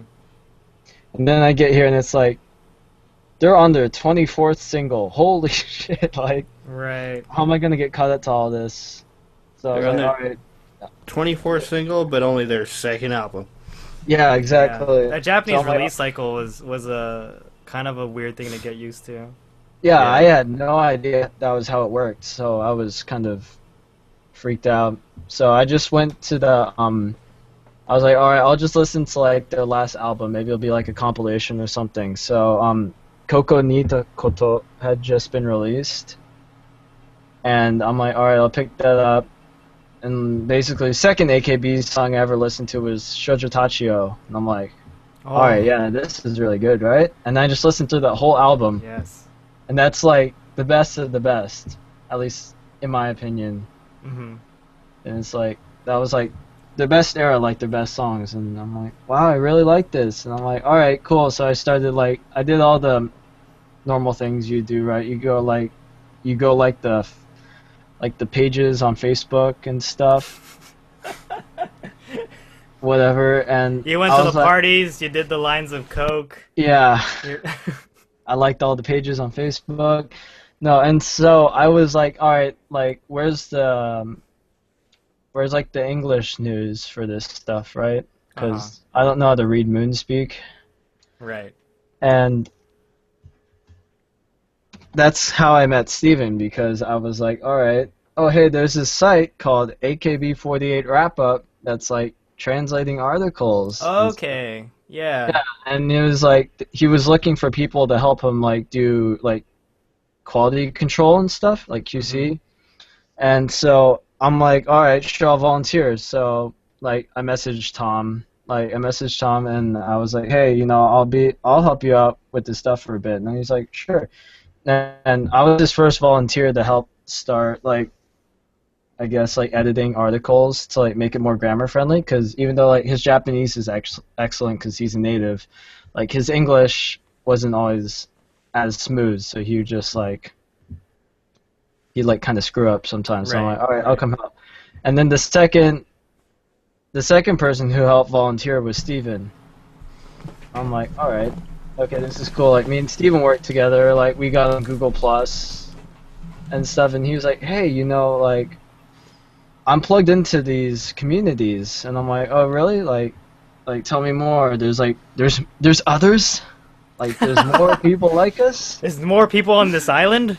Yeah, there are others. I am not alone out there. And I actually went to a subgroup for a while that Steven was a part of because he helped do quality control for like subs on like AKB. Sub 48? Yeah, I think so. I think that was it. Like I met I think it was Sacred Cultivators with Idol. I don't know. Yeah, Sacred Cultivators with Idol / Hello fan subs or something like that now. Yeah, I don't remember the guy's name, but he was like the head of Sub 48. So I helped do quality. Ed or ET. Yeah, it was ET. Oh, ET, okay. Yeah, it was ET. Yeah. So I was like, all right, I'll help out with this for a bit. So I did quality control for like 1 or 2 episodes of like the something high school TV show that AKB. Naruhodo High School? Yeah, Naruhodo High School. Yeah. Mm. So I did a couple of those, and I'm like, all right, this is cool, but it's way too time intensive. So I'm like, I'm gonna pull out. There's too much effort. I'm gonna leave. Yeah. Well, it was a good experience because I'd never seen how people did subs before, and like seeing like all the time that actually goes into it. It was pretty amazing. So you were one of those jackasses that we were always complaining about never doing anything. Yeah. What are you talking about? We still talk about him like that. No, I was part of Sub 48 too. Oh really? Oh. Yeah. Well, I was never officially a member. Like ET would just kind of send me stuff because I wasn't like made a full member. And he'd be like, you're never a full member, Chase. You're always forever a research student. Dude, even that sub 48, forever a research student. You are the barbecue. Fuck. I want me barbecue. God damn it, Chase! I asked you what were your fondest memories of NSK, and you give me half an hour about. We're doing Origins. I thought we were doing this. It was a joke. And no, but this is good. This is cool. Yeah. But just hurry it up. All right. Yeah. I know. I'm sorry. All right. It's all good. So yeah, Steven introduced me to the NSK, like you guys. To the you guys. Yeah, to you guys. Yeah. I broke off from Wrap Up, and here I am, forever still a research student. Yeah, buddy. Rest in peace, Kyrie and Malcolm, my fellow research students. God damn it. Oh man. I miss those guys. Yeah, I miss them too, cause they were a funny bunch. Mhm. I thought you were being serious when you said to do Origins. I'm like, all right, we're doing this shit. Like, I mean, like it's cool, but not for 30 minutes. and it wasn't 30 minutes, but yeah. No, it was just like, let's talk about NSK. All right, so I went to Wrap Up, and then I was, and K-pop was a thing. So you're just like, what? Like, what the? I think that what Dave was trying to ask is, what is your fondest memory of NSK? Yeah, what is your? What? Like, you just joined NSK. That was your fondest memory. Alright, my fondest memory was probably, actually, I'd have to say it was really recent. It was from the festival, because, like, that was the first time I really got to see like all these people Mm-hmm. like in one place, and I still associate with NSK because like several of us were there, you know, even though we were representing whoever and whatever, Mm-hmm. like SoCal Fan Club, Nihongo, whatever. But it was like that was like, I guess it was like, man, this is like actually like true community, you know, like This is idols. yeah, this is idols. Like this is how this is how it should be, you know, like just being able to meet up in real life because like I'm not in SoCal, so I can't meet up with you guys and whatever. Like there's no one else around me who likes idols in like a 30-mile radius, and then yeah, it's just Regardless of where you are, like Yeah. either back home or at school. yeah. Well, at school it's an hour drive away to Yoshi, Yeah. so it's like 50 miles. God, it's rough. And then Yoshi doesn't have anyone around him either, so it's kind of like. Yeah, it's like what are you gonna do? So like being at, Draco's like, screw you guys. Yeah. I'm the only He's like, idol he fan doesn't in the have anyone state. for like several states. Actually, we'll fly you out no, eventually, Draco. no. Actually, I think there's one in like Idaho or Utah, but Oh, man. and there's a few in Denver, but that's like it for like 2 states Oh my god. in any direction. Are you guys the potato states? No, we're actually minerals. Minerals. Because you guys could have been PTO 48. You guys could have been like Oh god. potato. Potato. No, 48. we do. We actually are one of the largest exporters of coal and natural gas. Oh, Wyoming. sweet. Yeah. Because to me, Wyoming is like national park state. No, not really. I mean, we're a large state, so we do have several large parks. Yeah. Because you guys have Yosemite, right? No, we have Yellowstone. Oh, Yosemite shit. is in. Yosemites in California, Washington. dude. Oh my god. Yeah. Yeah, Yellowstone. There we go. We have Yellowstone and the Bighorns, The Nice. Bighorns. Shirley Basin. There was a time when I was younger and I knew this. Well, no, the Medicine Bow National Forest. That's the one. But yeah, like when I was a lot younger, we did like a tour of a bunch of the western states, and so we went Like to go in see like the school? Grand Canyon. We went to no, it was like me and my family, Oh. and we went all the way up to Wyoming and stuff like that. We've got like Independence Rock, part of the Oregon Trail. Oh yes, the Oregon Trail. You It's a know, great game. Yes, stuff like that. Die of dysentery all day, day. Yeah. I died of drowning. 9 out of 10 would ford again. Well, but that's sweet, Chase. I'm glad that you had a good time. Yeah, dude, it was a Recently. fantastic time. Can't wait for next year.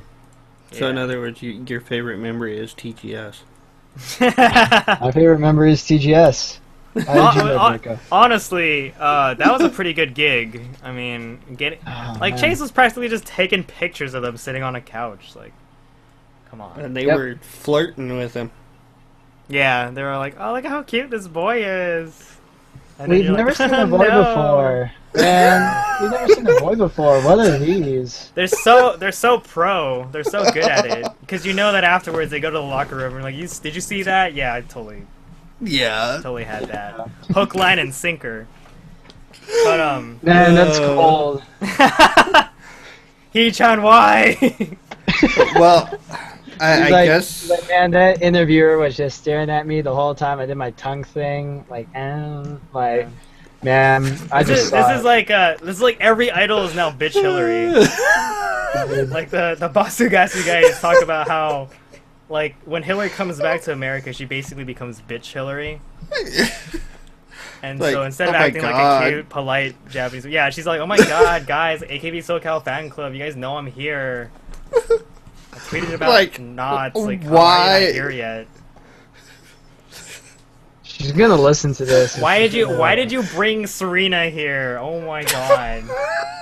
I'm There not can't hanging out with be you guys any if she's other here. girls here. Like, come on, I have to be like the main attraction. I think we're still obscure enough that she would have no idea that we exist. Because Let's keep it that way, because there's a lot of. I honestly want NSK to like be something someday, but I understand that mentality, Chase. Yeah, no, I'm half kidding. I'd love for this to get big. Because the rumor is that she has an account at Stage 48, but I don't know how true that is. But like there are plenty of people at Stage 48 who have no idea that there are actually idol podcasts that exist. Wow. But of course, they're not like 48 dominant podcasts. So I think that's also kind of that'd be a problem, because I mean there's a lot of like 48 only fans, so they're not gonna be too interested in other groups. But I mean I could list like every year of NSK there was like pretty much a fond event in my opinion. Like this year it would definitely be J-Pop Summit Festival. Probably, I mean, I don't want to jump the gun, but yeah, like the Kokoro no Placard International like mega version is in the works now. So I'm hoping for a pretty good turnout with that video as well. But last year, you're gonna what? I'm gonna have to be affected and trolley again to live up to the last video. You're gonna have to be even crazy. You have to top the jumping and humping Hatsune Miku body pillow. I was thinking about putting I was thinking about getting like a super big like plaster board, putting Aki P's face on it, and then like hip thrusting it. Oh, what the You think that's too much? I don't know. Maybe. I'll figure something out to do. Maybe just a bit. Something GIF worthy. Yeah. Something GIF worthy. But last year it was definitely KFC international version or world fan. I don't forget what they call it, fan version. To me that showed me, and I feel like it showed a lot of people kind of like the power of the internet. To me I obviously like highlighting the positives of any cultural movement or technology that exists in the modern day, and to me that was a really good example of how people with a common interest can get together, who have never met in real life, who all only have like a faint connection through the internet, could create something so special in a way, right? Mm-hmm. It was really cool to see that come to fruition. 2012 was Washington D.C. AKB48 at the Lincoln Theater, because that was my first time meeting up with like the NSK guys, like staff and fans and community members, and seeing like a concert together. And that was really freaking cool, because 2009 Morning Musume, 2010 AKB48, like those don't really, to me those are cool. Like I went there, I saw them, but I'd either just be hanging out with my friend, or I'd walk out of there and be like, okay, that's nice, right? Mm-hmm. But with Washington D.C., it was like I was in line with fellow fans. Like we could all chat with each other, we could trade photos with each other. We were shooting the shit, honestly, for the whole day. And then like afterwards, after the concert, it was the same thing. It was the same deal. Like, let's go to Subway and talk about it. Let's go watch them like board their bus and then talk about it some more. Like, and it was a really good experience. I mean, it's basically the opportunity to connect with like-minded people. And I mean, that's why, again, like I really like hanging out with the SoCal guys, because at the end of the day, all we really do is we hang out. I mean, every now and then we put on a video on the TV, and it could, like, it might, it's gonna be idol related, but most of the time we're just kind of shooting the shit. But we can all understand each other in a different way, because you can't, like, I can't go to my friends and joke about like the latest Jonkin single, or talk about idols, like any idols that they may or like they've never heard of, right? You can't go to disgusting bikinis. Yeah, we can't talk about like this. Chando. The disgusting bikinis joke gets completely lost on anyone else. But yeah, hanging out with the guys, putting on like a TGS Budokan Blu-ray on the TV and then just talking about like this and that, and then when Partition Love comes on, it's like, oh god, like why are they why are they shaking their booties like that? And you know, just shit like that's hilarious. And to me, I really love that stuff because it's a hobby that's obviously still very niche, especially because of where we are. Mm-hmm. But I don't know. I feel like I don't know if this is just because of like the circumstances, but I feel like the bonds are a lot tighter when it comes to the people I meet through this fandom. Definitely, man. So it's really freaking cool. And now I'm like, oh shit, I don't know what happened in 2011 that would warrant.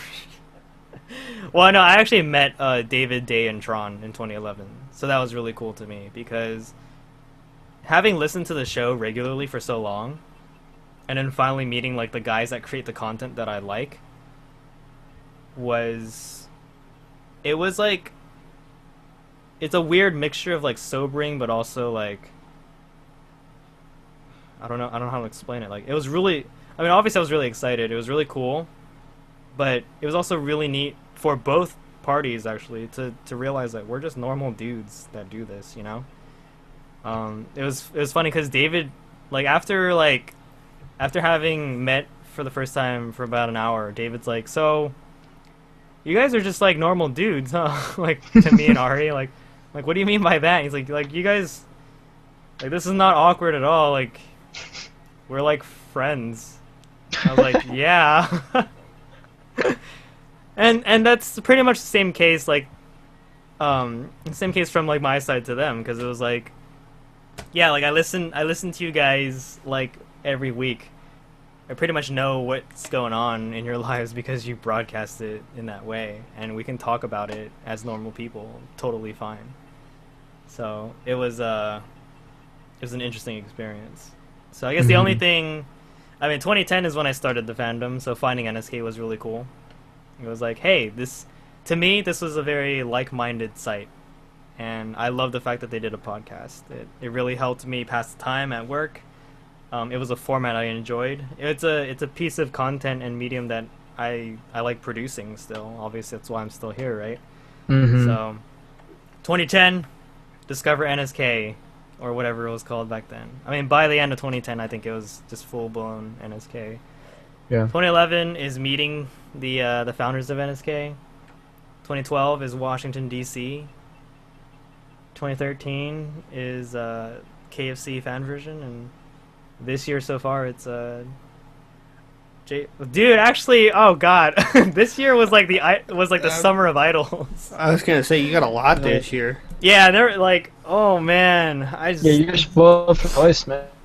This is ridiculous. I mean, yeah, it was really cool hanging out with like DLJ, Kyle, Francis, and all the other guys in Japan, even in Tokyo. I was gonna mention idols like, together and shit. I was gonna mention if your Japan trips counted at all. Man, the Japan trips like every year are like their own special thing, because goddamn, I remember in 2012. Yeah. No, technically it was 2013 because we're recording 2012 awards in 2013.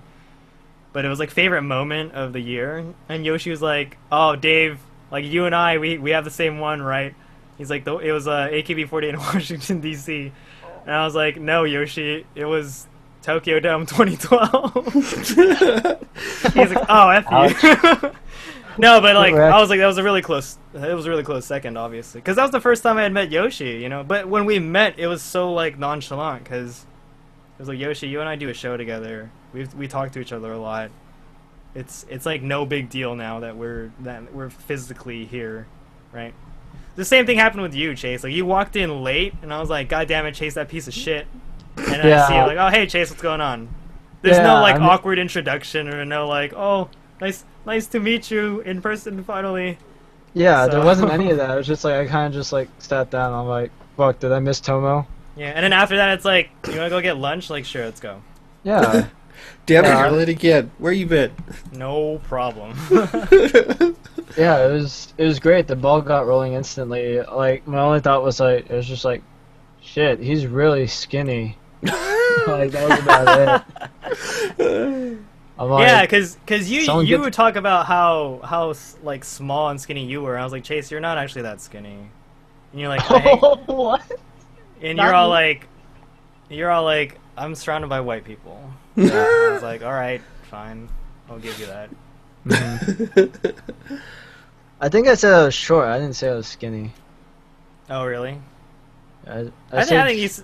I don't know. I never say skinny when I describe myself. I'm always like self-deprecating, like short, small Asian dude. That's usually what I say. Yeah, I remember something along those lines. Yeah. So. Yeah, but then.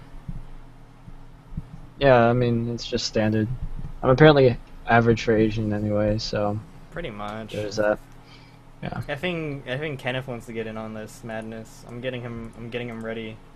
All right, cool. Yeah, I mean, one of the great things for me actually was like at the festival. It's like I hadn't met like anyone in the SoCal fan club, right? Like I've never met. I don't know, like half of these people, if any of them. Like the only person I really knew coming into it was like Kenneth from the community, Right. who's Right. about to come in. And then, but like all these people are like coming up to me. They're like, "Yo, what up?" Like, and they're like giving me hugs and shit. Like Kenneth like tackled me like, when we met him in the mall, and I'm like, "Yeah, man, what's up? Like, this is really sweet." And it's like, we just meet people. Yeah, no, that's the best part to me because, like, again, like I said, I don't know if it's just because of the subject matter or if it's like because our fandom is so niche or whatever, but the bonds we make in this fandom, I feel like are some of the tightest that I've ever seen, or they're some of the strongest. Because to me, it's like we can understand each other in a unique way that we can't like share with other people we know. We have all the So- inside jokes, all like the Too many inside jokes. yeah. I think a lot of it has to do with the fact that to be an Idol fan, you have to be really open-minded. Oh, yeah, that too. Yeah. Well, I mean, The- okay, listen, there are some freaking crazy people in the Idol fandom, but Oh, yeah, without a doubt. but no, yeah, no, anyone who like almost anyone you meet in person, like they're not gonna be the internet tough guys that they are. You know, like Steve Summers, Yeah. I'm talking to you, but yeah, like I meet that guy in person, it's like holy shit, look at you, you're a person in real life, and I'm gonna take a selfie with you, but Didn't he ask you Yeah. for a selfie or something? No, the joke was that we would all take selfies with Steve Oh.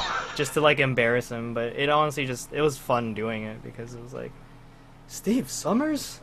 Oh my god, I have to get a photo with you. And he's like, God damn it. You're an Idol now. Click. Yeah, you're an idol now. Like get in line for Steve Summers 2 shots. Can I get a checky? Yeah, can I get a checky with you? Oh my god, that would have been awesome. I have that checky. Well, Boy has the checky with like me and him. That shit's hilarious. That was pretty good. Yeah.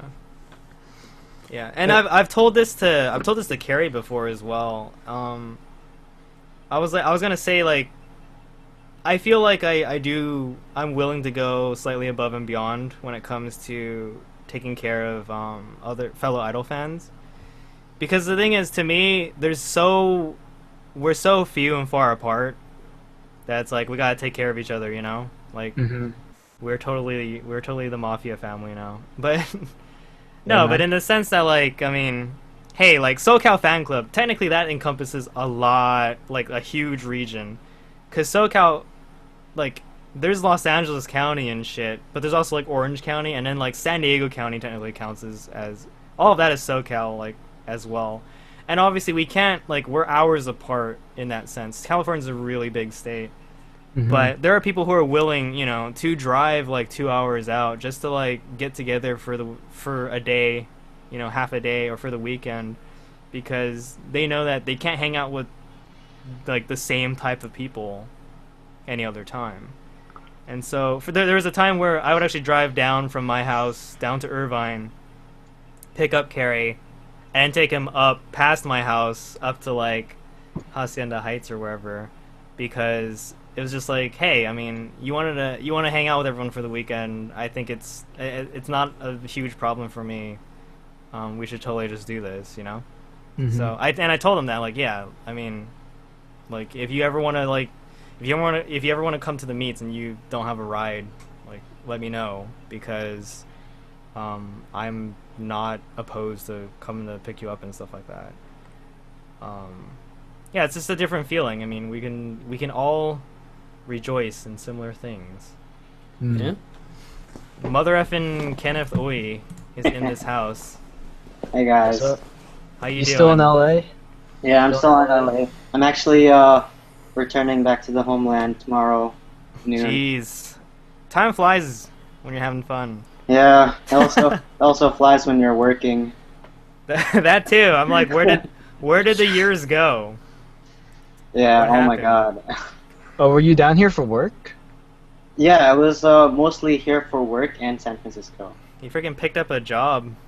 Like, Oh. pretty much. Oh, I right thought you were- after. I thought you were like blowing your life savings. You're like, man, I'm just gonna chill in LA for like. No, if you were gonna blow his life savings, I would have been like, go to Tokyo. Yeah, please. go to Japan. Don't come to California. It's okay. I went to San Francisco. It's like a good trade-off. Yeah, man. It's my But- town. But now that Kenneth's actually making money, he can actually save for Yeah. a Japan trip. As long as you don't blow it on monthly HKT packs. Yeah. Yeah. Please effing I know. carry. I'm not that kind of person. Good. Yeah. Kenneth's a pretty you're a pretty practical guy, I feel like. Yeah, like my philosophy on like buying goods is like if you can't use it, then it's like pretty worthless. If you can't use it, lose it. Like photos are pretty worthless as well, but they're pretty useful as a commodity. Like you can trade them with other people. Oh yeah, of course. If you can monetize them like some people do on eBay, then they're definitely worth it. Or that too as Yeah, well. but they're freaking. I also feel kind of dirty doing that, just because it's like. I mean, I can understand. It's obviously the system's in place. You're Mhm. you're still playing to the rules of the game, so it's fine. But Yeah, like even Oshita was like, yeah, I'm gonna use it like for this event, but I can't imagine myself using it afterwards. yeah, like concert towels, like they're only good for that concert. Yeah. They're not that absorbent. They're not meant to be like hand, Oh, hell no. like Well- hand towels. Well, another thing is they're also made for Japanese people who actually scientifically Sweat less. they sweat less, and they're also smaller people on average. When I was staying at my friend's place, like she gave me a towel to use, and I was like, "Why the hell is this so small?" And then she was like, "That is a normal Japanese size towel," and I was like, "God damn it!" But Mago wants you to say your catchphrase, Kenneth. Oh. Can't remember what it is because I haven't said it in a while. Hi guys, I'm missing. Hi guys, I'm missing, but I'm actually here. Uh, Junanasai no Kenneth this.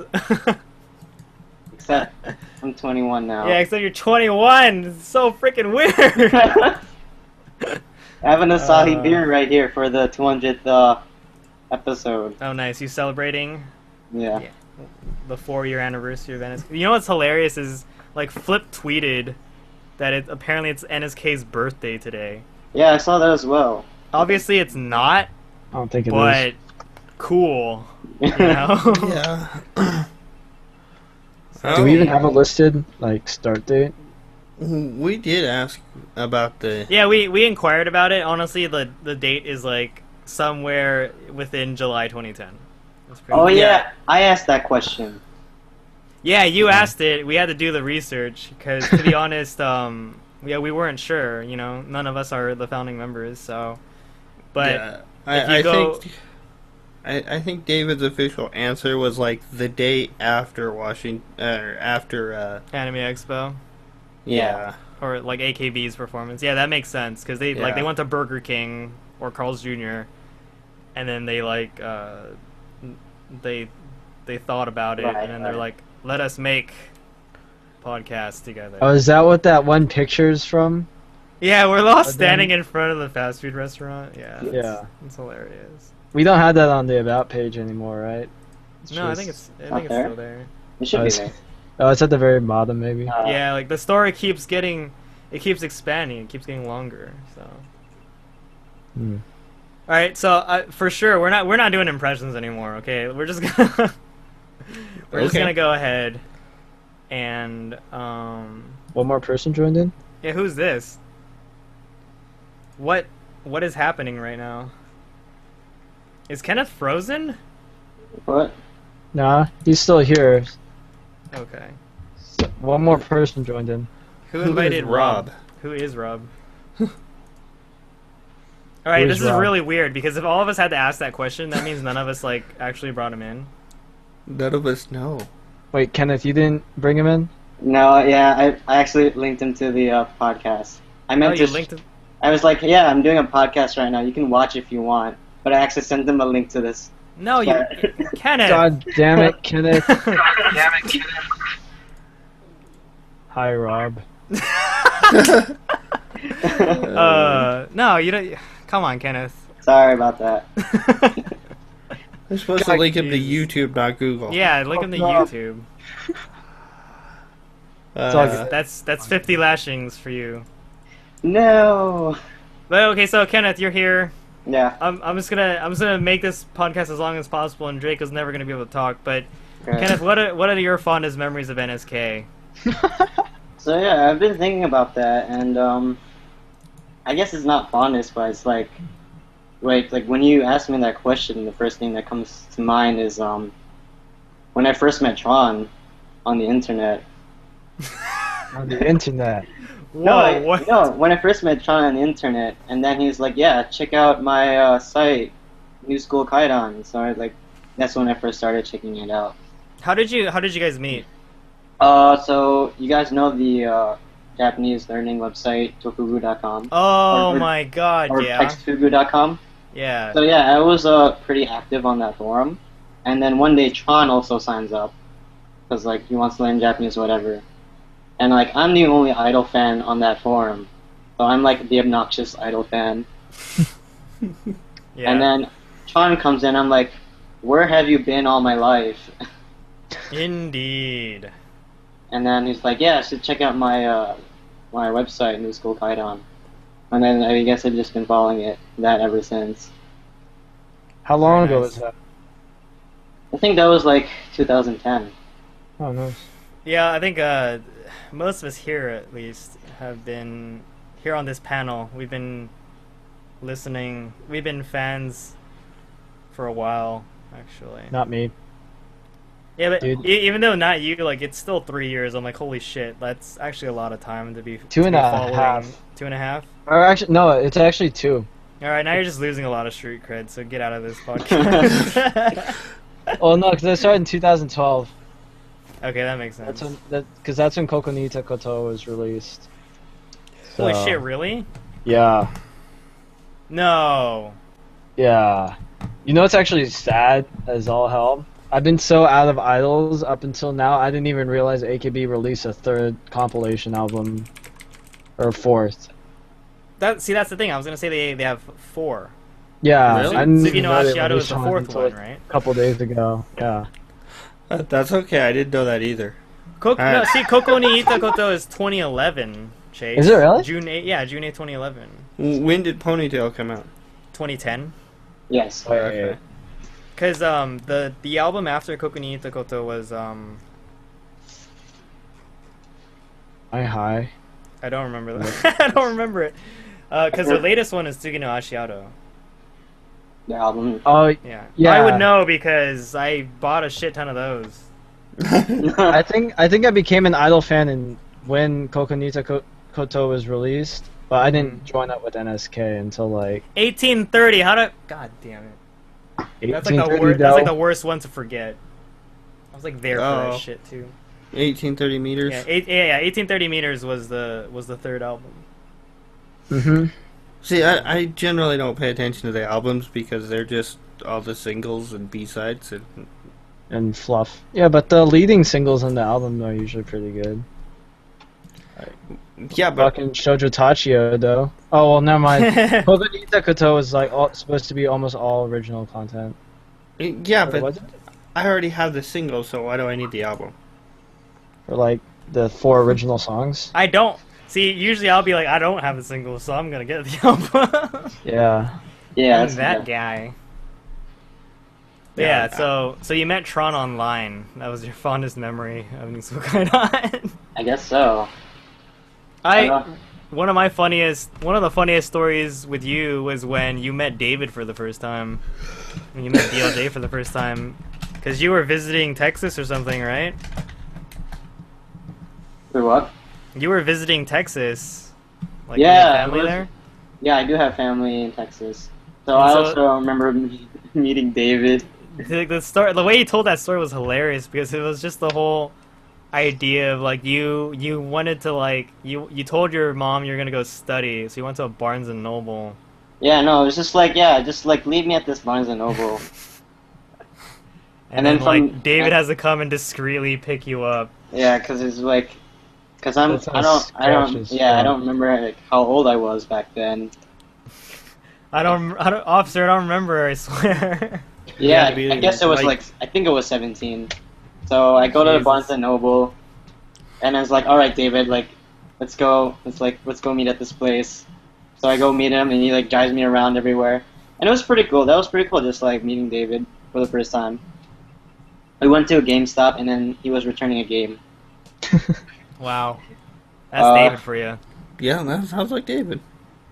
And then we Man, I ate, did like this game. and we ate at a burrito place. I don't remember what it's called.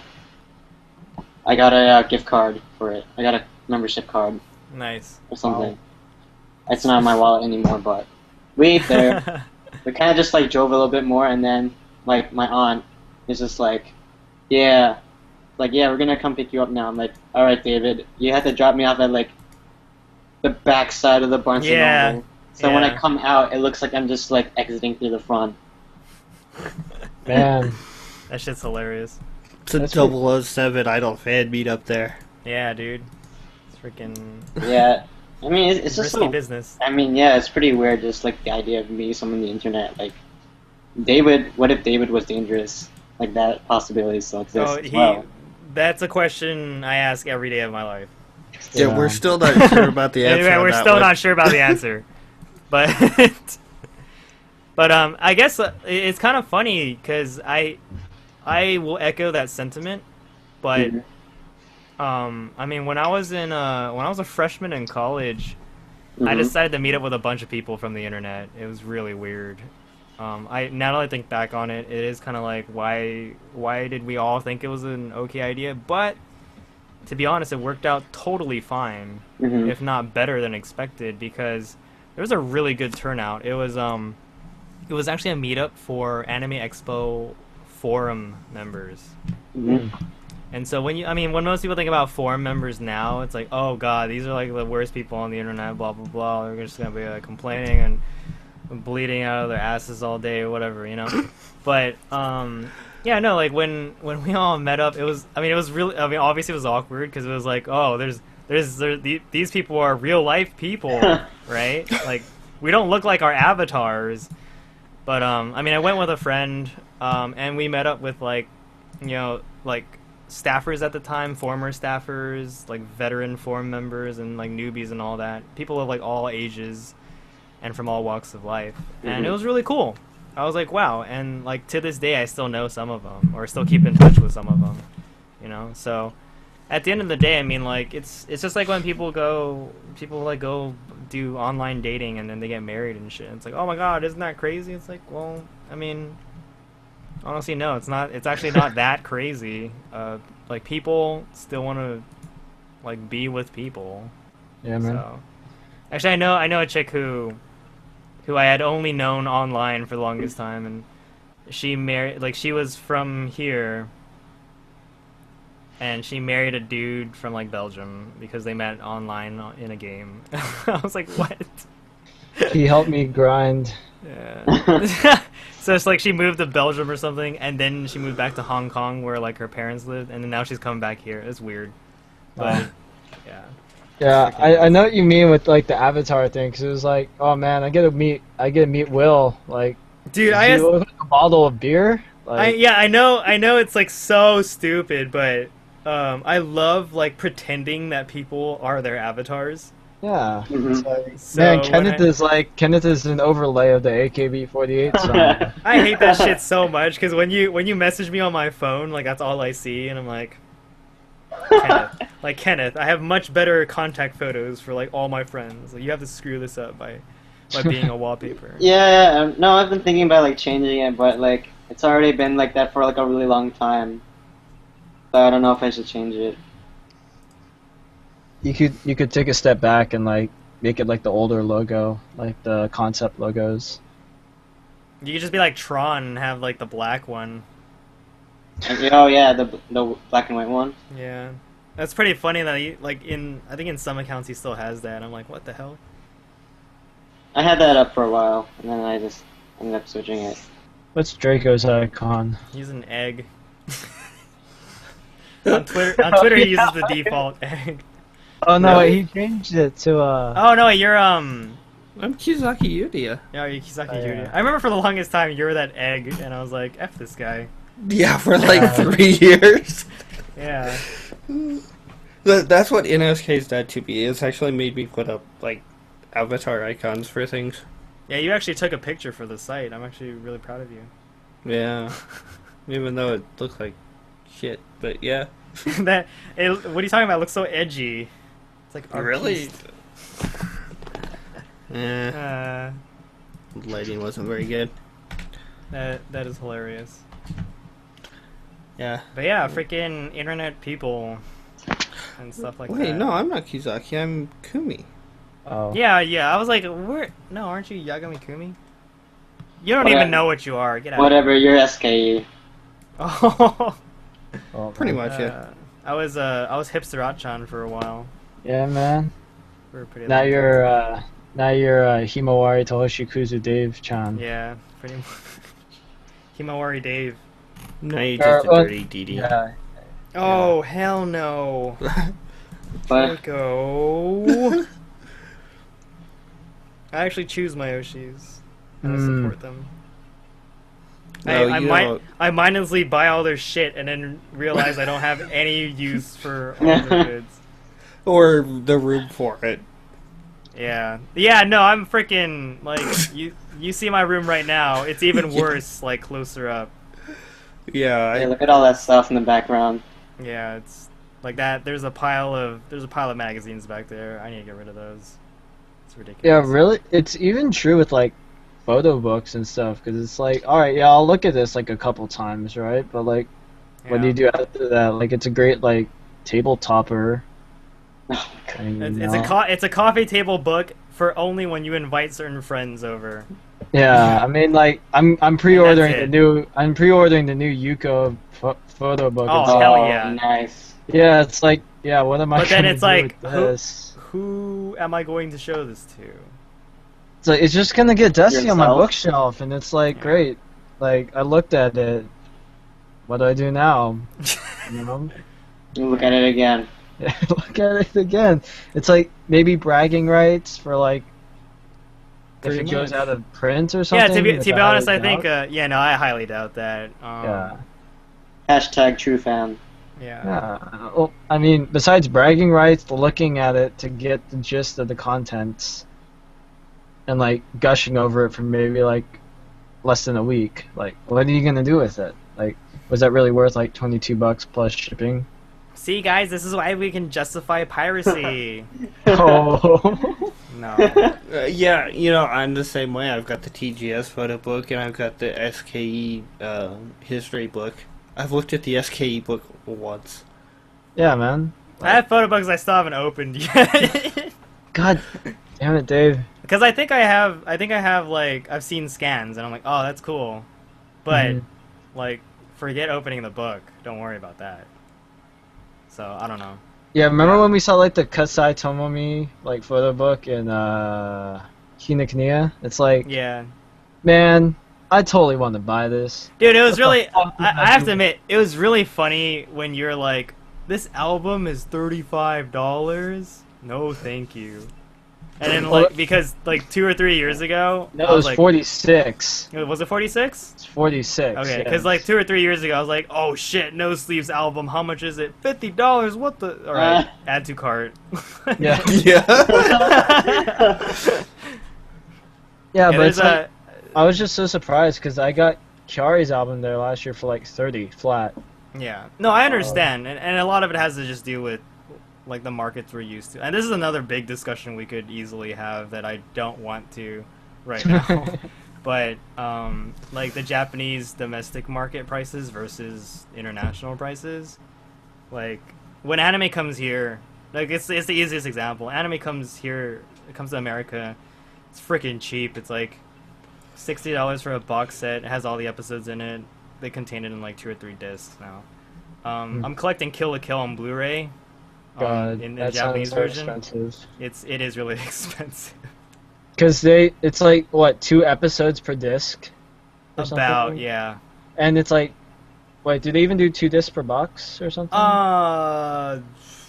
The first one no, but every subsequent one yes. Like it's gonna be 9 volumes. 9 volumes times what, like $50?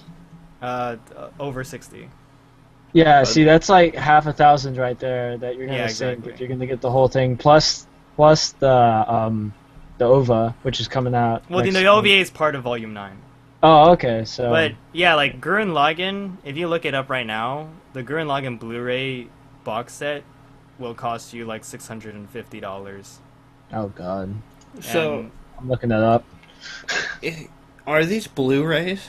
yes, they're Blu-rays. You're getting a 25 gigabytes per episode. Well, it's more like Nice. 10 gigabytes per episode, I think. And you're Because only getting you get 2 episodes. Oh wait, are you talking about like dual layer Blu-rays that are 50 gigs? on yeah. there? Okay, so you're getting Maybe, somewhere I don't know. between 10 and a half, 12, somewhere between like 10 and 25 gigabyte episodes. Holy Jesus! Yeah, Oh my it's gosh. Talk kind of about ridiculous. a waste. Hey, actually, yeah, for Blu-rays it probably is. But when people have done the comparisons between back when DVDs was region 1 and region 2 Oh yeah. because they were separate regions, but they would compare the anime release in America and they would compare it to anime released in Japan, and there were actually very like noticeable yeah. differences in Oh quality. yeah. Sailor Moon, the best release of that was, I believe, the Portuguese version, and it was Really? actually better than the Japanese version. Oh shit! Wow.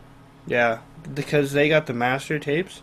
They actually did a better release of it than than Japan did, Wow. which Goddamn. was crazy. Can't wait for that Sailor Moon re-release. That's bound to happen. Yeah, I think it's already happening. You know, I looked at like in 2005-ish at buying the Sailor Moon musical box sets at like $250 a pop for 3 discs. Yeah, Mm-hmm. it's freaking nuts. Crazy. Also, not to mention like the 1600 yen like physical copy CDs. That are basically only like 4 songs or less. Yeah. Because that's like holy shit, you know. But I don't know. There's I did it though. Japan, man. They just again, it's part of their unique market to make nice packaging, to create a product that's like centered around the entire like aesthetic of it rather than just the product itself. Yeah, So- but you know what? I found AKB's packaging to like really suck. That's because they have to Mass have high margins. For the amount of money that they wanted for it, it was nowhere near what I would pay for it. Wait, what are you talking about specifically? Again, well, like, I think I bought River. Oh, There was nothing in River? it. It was 2 pieces of cardboard slapped in the back and the front and the disc, and that was it. I mean, I'm sure you know now, but they're a lot better now. Unless you haven't bought a single ever since then, which is understandable. No, I haven't. I don't think. Yeah, yeah. So they're actually like, they actually come with quite a bit of stuff now. But Oh whatever. yeah. Oh, I just remembered. I actually got 1830M, like 1830 meters. The hell, Chase? What? I just Well, I remembered mean, that. I also have it, so I feel shitty for getting it, but But on the other hand, like Momoclo, they release, Mhm. you know, their mini box sets with, you know, 1, 2 discs, whatever, 3, for like $80, and you get both discs, plus you get like a 50-page photo book in with it. yeah, no, I love like that stuff is really appealing for the people who are like really into that stuff, you know, and like you have to be. That is why though that they've created this like completely otaku market, Oh yeah. because Oh yeah. I mean no mainstream fan, so to speak, no average person is gonna buy an anime. They're not gonna collect it because like it's already like too expensive for the studios to produce. And so they're Yeah. just gonna mark up the prices, throw in some extras like here's the soundtrack, here's a photo book, here's some nice packaging, here's an info kit or whatever, and then sell it for $80, 8,000 yen, and then the otaku will all eat it up because they're gonna be loyal supporters of it. Yeah. Anyway, so I didn't want to talk about this, but we did anyway. But Yeah, not for long though. yeah, but the show is basically almost 2.5 hours in. And Did you ask Draco about? oh yeah, I was just gonna end the show and not even like no, you don't even get to you don't get your chance, Draco. But Yeah, screw actually, Draco. Draco, yes, actually, Um, what? Tell me, what is your fondest moment of NSK? I don't really know, you know. No fondness I- moments. I don't even remember who it was that I talked to get access to start doing like the idol streams on Justin. When I did those. I remember when you started streaming. Okay, so there was clearly a period of time, right, where a lot of us were like, "Oh God, Draco's that guy." What? Draco's He's got all he's the that video- asshole, right? No, but it's because okay, so Draco, because with his infinite wisdom and his wizardry, he would act like a know-it-all a lot of the times. But He's anyway, that can be really abrasive to a lot of people and to especially new fans. Yeah. But I remember for a time there was like, oh God, it's that Draco guy. And then there's that one time where you finally like revealed what you look like and you started talking like on your stream, and I was like, holy shit, this is Draco. You thought Draco would be some like professor dude, who, like wearing like an idol robe. To be honest, I didn't even know what I was expecting from the wizard known as Draco 16. But it was yeah, not like, what you got. yeah, when we saw you, we were like, what? This is Draco. So, yeah, that was Well, cool. I mean, if you consider how long I've been following idols, oh my god. yeah, You you're wanna an date old-timer. yourself right now? Give us an estimate. 2002. Oh, okay, I thought you were gonna say like 1990s. Oh. Yeah, it's not so bad. No, just 12 years. It's pretty close. Just 12. Yeah. I got in just after Earth disbanded, which like really saddened me because they're probably one of my favorite groups, and they were gone before I even realized it. What's their Yeah. name? I don't even know who that is. Earth. They're an old Avex group. Earth? Yeah, they're like a hip hop suite, or yeah, Mhm. from '99. I was gonna say it's okay though, because if I think about it, I've liked Japanese things for well over a decade at this point. Hmm. Yeah, So Man, weebu for life. but I used to yeah, hate anime too. Wow, I changed. Welcome to Weeaboo life. Yeah, Enjoy your stay. anime never bothered me.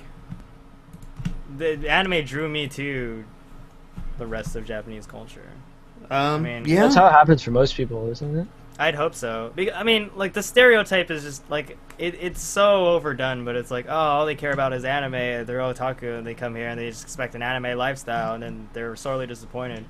I don't know if I'm like, that's not me. Like, I don't know how other people would think, but, like, when I finally went to Japan, I was like, oh, hey. Like, yeah, obviously a lot of this shit is, like, not anime, but at the same time, like, I'm really liking what I see. Like, this is Japanese culture in the making, and so. So which anime was it? The first one ever? Yeah. Trigun? Trigun? Yeah. See, I actually, about that time they were doing Gundam on Cartoon Network and Toonami. Oh, yeah. Yeah. Along with Dragon Ball Z Yes. and Sailor Moon on USA. Yeah, Sailor Moon. And then, like, shortly after that was when Pokemon came out, right? Well, that was, what was Yeah. it, 97 through 99 is when they were airing Sailor Moon off of Cartoon Network, where it was on, like, ABC and USA. Okay. And then they moved it onto Cartoon Network. But it was Jesus. actually Sailor Moon that led me into Idols. Oh, yeah, it would. And now the Idols have led me back to Sailor Moon with more Idols. I know, right? History repeats jeez. itself. Which is Circle of life. kind of crazy. I actually thought about that when that happened. It's like, wow. So how does that work? But Yeah. It's a circle, just like now it's gonna redirect you back to idols. Yeah. Well, now I feel bad because I just put you in, like, a cyclical process again. But, so you said that you started streaming on the NSK channel. yeah, I'm trying to think who it was I was talking to. I met Day without ever realizing he was part of Japancast at the time. Because I met him when he was doing stuff for Sub 48. Oh, yeah. Man, everyone passed through Sub 48. And he was apparently not doing, me. He You're not was doing special to me. Japancast at the same time. Yeah. So Because he I don't was really- he was known as Mizu over Yeah. there, right? Yeah. No, Yeah. no. Yeah. and I don't remember. Well, he's still known as Mizu, and he's on IRC. Yeah. But I don't remember how I found the podcast.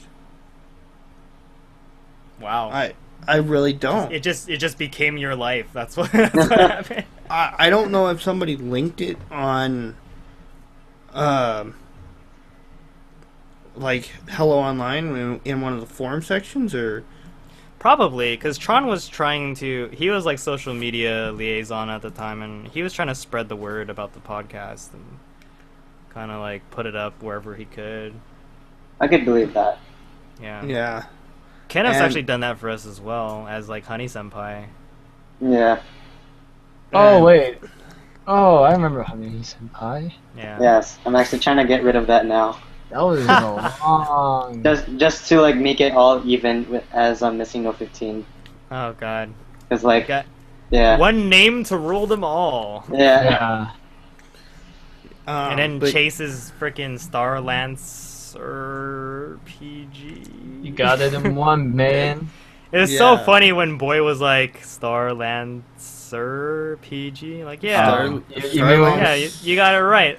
Oh, I thought it was Starlance RPG. yeah, you're like, oh, I thought that was the And I was- wrong one. Yeah, I was just purposely saying it wrong. But yeah, so Draco, you don't like you just stumbled upon the podcast then.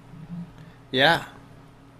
That was like I said, that was when it was still Japancast Mm-hmm. before it became NSK. Yeah. And I think it was shortly after it became NSK that I started messaging. I think it was Day. It was probably Day.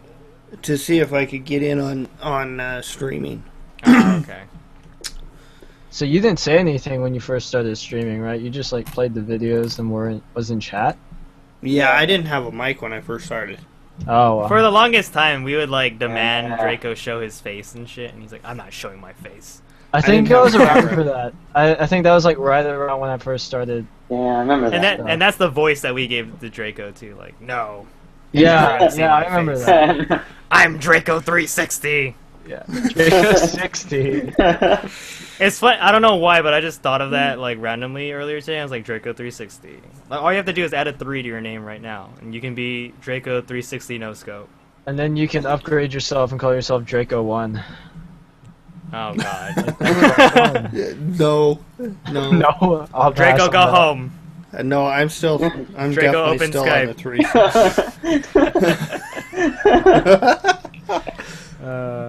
Draco, stop listening. Yeah. Draco, stop phoning back home. But yeah, and then I started in on streaming idols, and yeah, for the longest time I didn't have a camera or a mic. The only camera I had was in my laptop. It was pretty So I- awesome because you would stream for like hours on end, Yeah, yeah. marathoning this stuff. It was You pretty. streamed all that from a laptop? That's No, pretty impressive. Oh. no, Oh. Chase was like, "I'm about to give you a compliment." Oh wait, never mind. no. I actually had to build a system just to be able to stream Oh, because really? my computer wasn't. Well, I have a computer that could have done it, but I didn't want to install Windows on it. Yeah. I- So you I- I'm- partitioned it. No, I'm a Linux fanboy, and this computer sits on Linux 24/7. It does not leave it. Damn. You don't even want to partition off half, like, a quarter No. of it? No, Man. That's some hardcore shit right there. Yeah. He's I've adamant about it, used- Chase. I've been using Linux for the last like 5 years, Yeah. Nice. as my main OS. I've always grouped, like, Linux fanboys and Android fanboys, like, almost into, like, the same niche. Because they Well- seem very similar. Yeah, that's a very natural progression to make because I mean, Android is basically Linux. yeah, it's Exactly, yeah. Yeah. The funny thing is, Mac is also basically Linux, but Yeah. Yeah, but, like, I guess they, more... they, they took their own crazy path. well, So, or Apple is actually a Unix. Yeah. yeah. Yeah, mean, it says like- Linux in the about somewhere on this computer. Like, it's like, this is a version of Linux. Mhm. Yep. Yeah. So yeah, I actually had to build a quad core computer to be able to stream because I was trying to stream full 1080p Oh, videos. you silly man. I was literally trying to stream, 1920 by 1080 Blu-ray, straight from a Blu-ray player Oh, on yeah.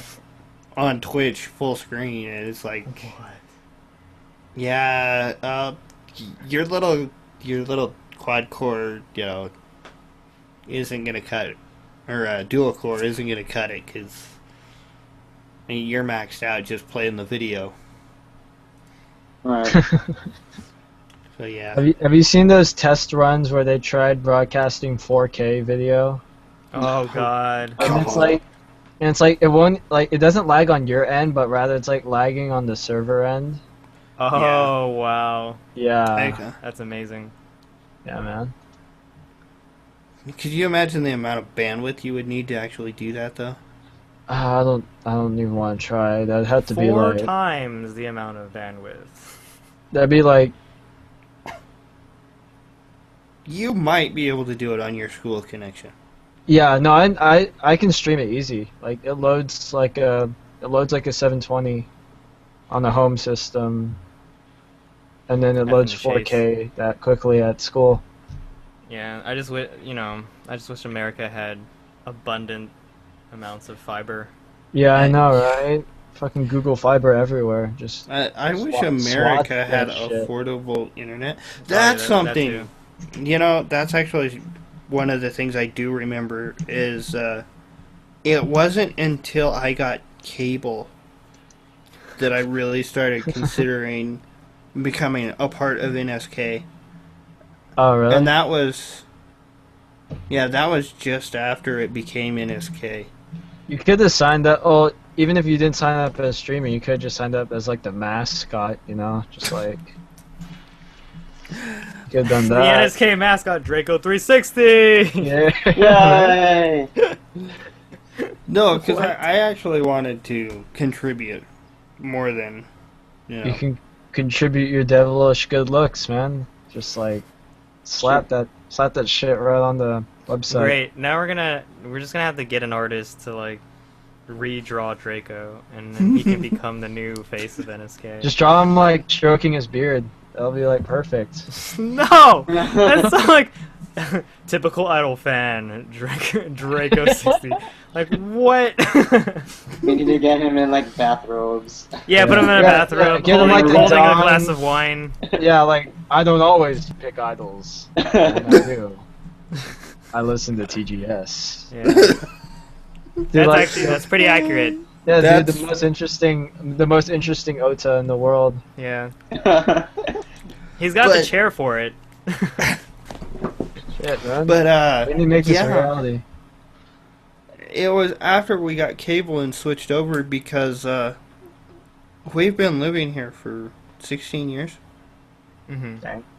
It took over 10 years before we got cable, and it Oh. took like 7 years before we could get DSL. Jeez. Wow. Yeah, I see. We didn't even have cable TV up here. Oh, okay. Okay. So we're talking 2010 before we even got cable TV. So are you saying, were you on dial-up until? No, Okay. What the hell? like I'm not exactly sure when we got DSL, but we went from dial-up to a 1 megabit Wi-Fi. Well, it wasn't Wi-Fi. It was Wi-Fi, but it was like a high-powered directed Wi-Fi. God, 1 Connection. megabit back then was like so good. It was like, oh my god, 1 megabit. And then I got throttled down to like 56k speeds because I used it too much. Oh wrecked. wow. Yeah. And then after that, we switched over to DSL, and we had 1.5 down and 256 0.6 up. Yeah, buddy. No, I had 512 up, so we had half up. Yeah, I remember those days. Like I had like 1.5, 0.5 or something like that. I just remember like the phone ringing sound, the high pitched like whirring every time I tried to connect to the internet. Man. Oh yeah. Hell yeah, man. At least we weren't around for the... Well, I was, but I didn't actually have internet back then. For the times where you actually had to put the phone on the modem. Oh yeah. Oh Yeah. jeez. Good shit. Yeah. So yeah. I can't say there's been a fondest memory for me right now, but being on the podcast has been pretty good. There are no fun I've been- memories, but I like being on the podcast. See, this all looped back around somehow. Yeah. Let's continue the circle jerk. Yay! No, but it's getting freaking late. Screw you guys. What, you guys have any last things to say before we close out tonight's special Talk About Ourselves podcast? Here's to another 200 3-hour-long podcast. God damn it, no. 100 episodes. Another 203-hour-long podcast with every 50 being 5 hours or longer. Yeah. Mm. That I have to admit, the 5-hour podcast was quite the feat. That Yeah. one time we managed it. I was just like, I don't understand why this. Did is you guys happening, like sneak bathroom breaks, or did you just I put a bottle underneath? The I desk? feel like for most shows, like I was just so dehydrated that I couldn't even go anymore. You know. Oh man. It's that bad, son. But yeah, I feel like only recently have I started actually like actively like running out of the room to go to the bathroom. Yeah. You're getting old, man. You're losing your bladder control. Yeah, it's ridiculous. After 25, everything goes downhill. So Yep, it does. You're an old hag. Draco knows. You're an old Even hag. though I don't look that old. Yeah. Me and Kenneth are still the fresh lemons. Yeah, except Chase is fresher. Yeah. Fresher. You're Chase is the freshest lemon party. You're starting to get a little ripe, Kenneth. I know. Sorry. Oh. The way you guys talk about each other and objectify each other like that, it's disgusting. Yeah. Stop objectifying idols. My body's ready. Oh god. Yeah, Kenneth, Yeah. Kenneth, I feel like because you're the last one to come on, do you have anything special to say? Well, I think we have some questions. Oh no. From you. Do we have questions? Only one of them's from him. Yes, we do. Yeah, only one of them's from you. Like, okay, let's go Where through are these they? questions. Are they in the comments or? They're in the Q&A The like blue button panel on the side. on the left, yeah. Oh. All right, first up from our buddy Kenneth. Good evening, Dave, Draco, and Chase. Congratulations on the 200th episode of the NSK Podcast. The question of the night is, what makes New School Kaidan different from any other idol news site, and why should I bother visiting this site than others? Because you don't have anyone else. Next. Oh, shit. No. I will admit, NSK is pretty much not an idol's news site. I was gonna say we're not really a news site. We're more an opinion site. Yeah. We're content. I always podcast, right? You always struck me as like, oh well, I guess it is an opinion, huh? Mostly, it's- We're dropping an it's kind of opinion a on both. news. It's mostly I was about to say it's mostly oppressions. Like what? It's an mostly impressions and opinions about like mostly PVs, and then like some of the stuff that happens in the idol news. And we used to have a regular discussion segment, but that made the show 4 hours long, so we cut that out. And nobody But- would send in suggestions for discussions. It's hard, man. I mean, sometimes all you want to do is like is you just want to turn your brain off and watch idols. Like sometimes you don't want to overanalyze everything, so I can understand why. Right. So but going back to the question, so what makes New School Kaidan different from like some old Joe like idol website just saying their own opinions or news or both? Well, first off, we got pretty good production quality in the sense that our podcasts don't sound like they've been shoved through AM radio and then re-recorded on like from someone's speakers onto another recorder. Okay. Through a tin can and a string. Yeah. Or at least I hope that's the case. I mean, I have to admit I'm not entirely sure if like all the effort we put into maintaining the quality, the fidelity of the podcast is worth it. I mean that's something I really want to know. Like, do people like the fact that we don't sound like we're in a tin can, or would they rather us release it faster, but just use something like call graph? I mean that's what Yoshi and Gary do totally fine with that, because it's the two of them on Skype, and when they invite people, it automatically records them, and they both use good microphones, so it's totally fine. I mean, I'm open to suggestions and whatnot. I remember that time, Kenneth, where you jumped on the evening show and you were like on the subway. I was like, what? Oh yeah, I remember yeah. that. That was the very first episode. Yeah. Yeah, I was just like walking in the middle of the New York City subway on my way home. Yeah, Yoshi and Gary are like, is this guy fucking serious? Like, is he actually like in the public area? Oh yeah, some lady was like singing opera. Yeah, someone was like singing opera and you were like walking past her and we're like, what is that noise? It's Man, pretty good, man. It's pretty good. yeah. What else we Actually, got? We have personalities. yeah, like I was gonna say, I think what sets us apart from others is we do shit like that, like we have you walking around playing opera, walking around the subway. Like Okay. that, man. Like we're unique. We're not boring usually. Like, yeah, we definitely have personality. I like the tone. I almost feel like the way you said that was like, we're unique, we're not boring. Like, Chase, that was the most boring shit you could ever say. Yeah, that was pretty. I'm losing my steam. So I'm dropping off. that is a big problem in the sense that when we have to marathon this show, it's rough. Like, I can see why Yoshi was getting freaking like exhausted every time because he was just like, I can't handle going to work, doing the show, and then going to work again. It's tough, dude. Because that's pretty much what he was doing. Yeah. Yeah. Like But, 4 I mean, hours of sleep. Again, if anything, I feel like one of the most unique things is the fact that we do a podcast, and I think we do it at the very least competently. Because, I mean, I don't know, I feel like there's not that much out there still in terms of podcasts related to idols at all. I can't think of any. There's There's that one- Basugasu Bakuhatsu. Right. Oh, yeah. Their format is very video friendly.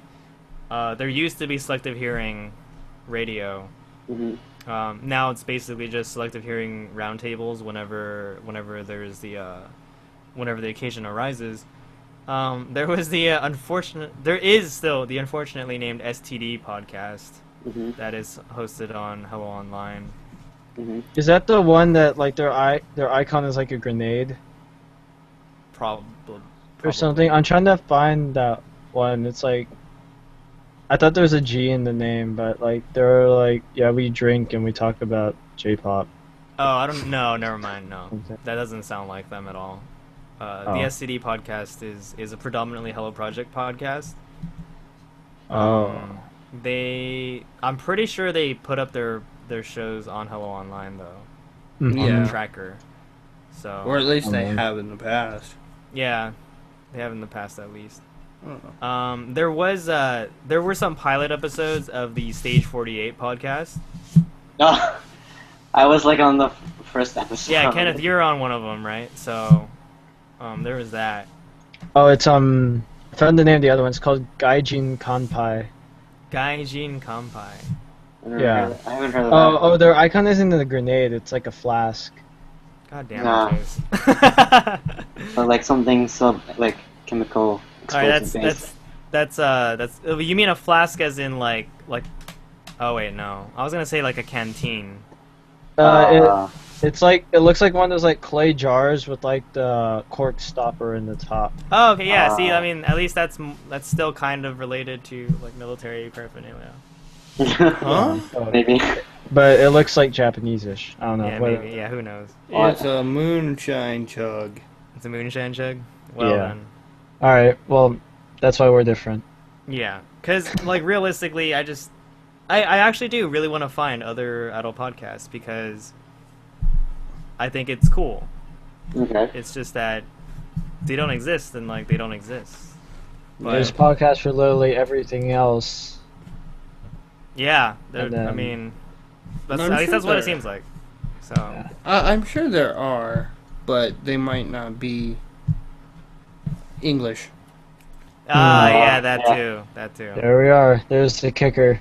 Time to learn the Japanese. Or I the was- Bahasa Indonesia. yeah, Oh, yeah. yeah, dude. Yeah. Time to learn some Indonesian. I would say we're different because we do actually cover more than one group. More Okay. than the two powerhouses. Yeah. That is a very distinguishing factor when it comes to a lot of the sites we work with, Mm-hmm. because well, Basugasu and Selective Hearing, they're pretty good about covering multiple groups of it, of even J-pop or anything outside of that. But yeah, when it comes to a lot of the collaborations with like idol websites, yeah, a lot of them are very centered on one group or family on its own. So Mm-hmm. that is true. We do have a pretty broad range. We're just lucky we have staff who are willing to branch out and touch on those topics. I think that's probably the main, if only, reason we're that diverse. Good Yeah. thing I'm working the background then. Well, I it's guess 'cause I mean yeah, I guess you could say that as well. I've always told people I'm open-minded. It's just that. Yeah, but you were always primarily like you were the AKS kind of head. Yeah. You were the AKS head, and then like But Gary you- and Draco were the all ones you have who to branched do- out. All you have to do is take me to a live show. Yeah. Yeah, but see, I was that way for a long time too. I was, all Hello Project, and when AKB came around, I was like, oh, they won't last. Mhm. Yeah. Dude, even I was like that. I was that shitty ass like Hello Project for Life fan. But, like, I don't know, second or third year in, it's like, oh, well, the Hello Project just went from here to... Yeah, a lot of people actually just say like the group they follow goes downhill for them. So what they do is they move on to the next one. Yeah. That could be the case. At the same time, it's there's like, come on, there's a buffet of idols out there. Well, yeah, and that was the thing, too, at the time. Hello Project was it, really. Yeah. As- Back then they were the thing to follow. At least So- as far as what was available. I mean, yeah, later there was, Sweets and then AKB and whatnot, but, Mhm. Yeah. yeah. So, I would say that's the big thing. It's a pretty good point, man. Does that answer your question, Kenneth? So if I got it correct, so you feel like you're very diverse. That's like one of the bigger points, and you have We're relatively. It's just that we Relatively lost diverse. our only black staff writer. Just kidding. what? Wow. Rip. Hey, that's, This is NSK, the podcast about idols. We also lost our only. Hilariously, we it was like we lost our only uh, Japanese member too. What? Yoshi? We lost Yoshi? Kyrie. Yoshi's Japanese. Oh. Yeah, right. Yoshi. Yeah, sometimes I just forget about that guy. Oh no, my bad. Yoshi's black. Yeah, Yeah. He's he our kind of is. no. So yeah, diversity, the fact like there's not many idol podcasts, Hmm. and also having diverse personalities on board as staff. Yeah, I would think so. Yeah. Because I mean, I actually had this chat with a community member, Kyle, Hmm. and he said that at the end of the day, even like, like way past NSK and everything in the future, if you guys ever do anything on your own, you will be the people you are. Like you're gonna be to Dave, like David to Dave Chang. Chase will be Chase Starlance PG. There we go. Get it out. parental guidance is required. Yeah, Kenneth's gonna be Kenneth missing no 15 Ui, and Draco's gonna be Draco 360 no scope. Yeah, I mean, like even if like you left us, Dave, and you went to go like podcast with other people about like Android, like you'd Oh, like Christ. if you wanted to. That's a can of worms I don't know if I want to get into. Yeah, or like anything else. It's like you'd still like have the same personality. It'd just be like, I love and hate phones so much that I feel like Yeah, I like- could do a podcast about smartphones. Samsung. I'd get Yeah. into the same cyclical arguments every single time. Just like, Yeah, I Android mean, you'd needs to be do part of this, the- blah blah blah. You'd be part of another community that would like have its own like inside jokes, like have its own unique community members. Yeah. Yeah, no, like, and the thing is, like, if, like, we could all branch out and do our own things, we have a lot of different interests, and it is very possible. It's just gotta make time for it, and that is, to me, it's really rough. I remember when DLJ was trying to do this, like, this game podcast thing, and he was like, hey, Dave, do a show with me where we talk about esports. And I was like, okay. Hmm. And I have no idea if that show ever like made it live or anything, but we basically spent about an hour talking about the appeal of esports, because to him, like, he didn't get it. To me, it was something I was really into, so Hmm. it was something we could talk about and trade ideas about. So yeah, absolutely. We are who we are. You can vote for your favorite NSK Podcast. I don't know. Watashua or whatever. Yeah, whatever. Whatever. Yeah, but I do think I definitely do think we have a diverse staff when it comes to personalities, so that Okay. works out. Alright, I think that's a satisfying answer. Oh, okay, so you're I satisfied. hope so. It only took 30 minutes to answer Yeah. it. Thank you, Kenneth. You're welcome. Alright, next up. Probably some easier questions. I don't know. From Kevin. Is Kizaki Yuria gonna graduate? What do you guys think? Eventually. Most definitely.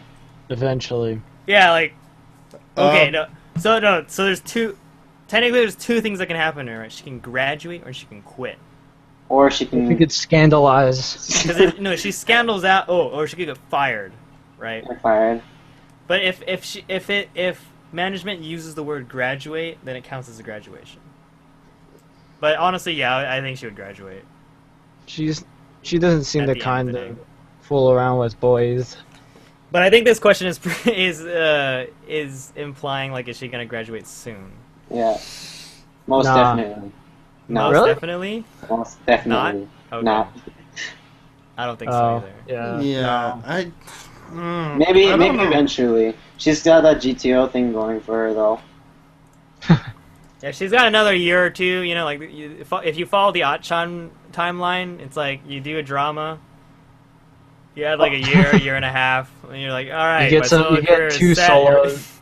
You get Here some we go. singles out. and then Well, you're- how No, old but- is she now? Most of the girls aren't as fortunate. How old is Kizaki Yuria now?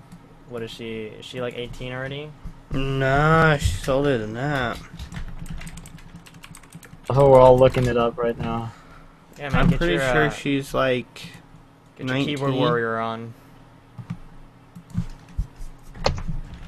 She's born in '96. 96. So that means she's 18. Yeah. Yeah. Suck it, Draco. I am the idol master now. Well, I guess there's a lot of factors, like, depending on how long she stays. Yeah. It's not like there's like a hard rule where she's gonna like graduate when she's 20. Yeah. There is no rule, so to speak. I would say 3 years, at least. 3 years? Yeah. Oh, that's 2 to what 3. pisses me off, Draco, because like when there are articles like on subculturejapan.com or whatever, and it's like, or Japan's, I don't know, whatever, where it's like, oh yeah, graduation is a euphemism for fired, and I was like, Mm. no, No. it's not. Unless it's so well covered up that yes, you get fired, but you get fired in Yes, the most spectacular ways, and sure. No, graduation is euphemism for I quit. Yeah, That's what I would. I mean, that's That's- that's what I would think. But, that's more All accurate. right. but we're all no. idol fans, so we have rose tinted glasses on, and we can't say shit to defend ourselves. No. Yuri goggles. Yuria goggles. Yuria goggles on. Here we go. I mean, graduation, except, in the case of like Sakura Gakuin, where they literally are We have to graduating. force them to graduate. Well, no, they are literally graduating junior high. Oh yeah, When they true. leave. Yeah, it Oh, is yeah. the fact that their real graduation coincides with their idol graduation. So Yeah. That's Yeah. like that's their group gimmick though, so it passes. So Yeah. Yeah. unless you're Sakura Gakuin. Yeah. What? But- I thought you just. He's talking about Sakura Gakuen. Yeah. Okay. Been drinking too much. I got Asahi, really, man. I got really confused back there. I was like, Kenneth, what are you talking about? And stop Um, chugging that Asahi. Yeah. So all of us think not in the near future, right? Nah. Yeah. Yeah. I say she's got at least 3 more years before Yeah. she. Yeah. Draco's giving her a generous 3 years. So 2. 2. But I don't know. Over under. Yeah, she's Okay. she's in a tricky spot right now. I think emotionally and personally. So, Oh, Alright. what do you mean by that? well, just the way she reacted in her comments to the transfer. No, okay. Yeah, she was willing to put in basically her life to SKE, and then she got moved, and yeah. Mhm. I don't know how exactly she feels about that, but Damn, son. she seems to be considering a lot of things, so Mhm. we'll see. All right. Cool. Thank you, Kevin. All right. This next question. We were supposed to, From but not Mago. tonight. When NSK is going to play PC games again? We should play Titanfall sometime. Yes, I agree. But it's basically just you and me. Like, Yoshi hates that game. I can't run it. So yeah, Draco can't run it. Some of the community members like either suck too bad or like dislike that game so much that they don't want to play it anymore. Wow. I think Day is willing to play. All right. We I could might play have some some Counter friends. Strike too. I mean, Yeah, let's just all play Counter Strike again. Let's just I mean, throwback I bought Thursdays. Counter Strike Global Offensive. I've never played it, so it's like. Wait, so are you better off playing games when you're still at home, or I mean, obviously you're moving back to school, so you're gonna have. When to I'm be at there, school, but... that's the best time. So. Oh, I 2 figured. weeks. So much time. Yes, so much time to play the video. Well, I'll have my own room. There won't be a roommate, and I can like rage all Oh, day. you're getting a single? Nice. Yeah, dude, I have a single. that's That's pretty why I freaking bought sick, 2 dude. fucking tapestries. Oh, okay, that makes sense. That Yeah. makes a lot of sense. Like, I couldn't hang idol posters up in my room last year because my roommate would like he gave me the weirdest looks, and I don't know. It's just. I don't know. Yeah, I it's didn't. I didn't. understandable. I wasn't too fond of my roommate. He had a lot of contempt, No. and that was not conducive environment. I see. Yeah. Yeah, that's pretty. Yeah, like I had friends who would room with like certain dudes, and they'd be really like antagonistic towards any sort of like nerd culture at all. So it'd be like, oh, Yeah, you're playing this is basically why are you this playing guy. video games like a faggot? And it's like, oh, holy shit, dude! Like, are you Basically, serious? Yeah, like why you play like computer games all day? It's so dumb. Okay. Yeah. So that was. Yeah, I don't even play games anymore. Let me break out the horse porn hentai. Now you're gonna get weirded out. Oh, yeah. No. You know, you talk about getting weirded out by idols, and I'm reminded of the videos from, like, DJ Pistol. Oh no! I had buried those away I'm gonna go dig those up so again. deep in my mind. Please And don't. if you know what I'm talking about, then...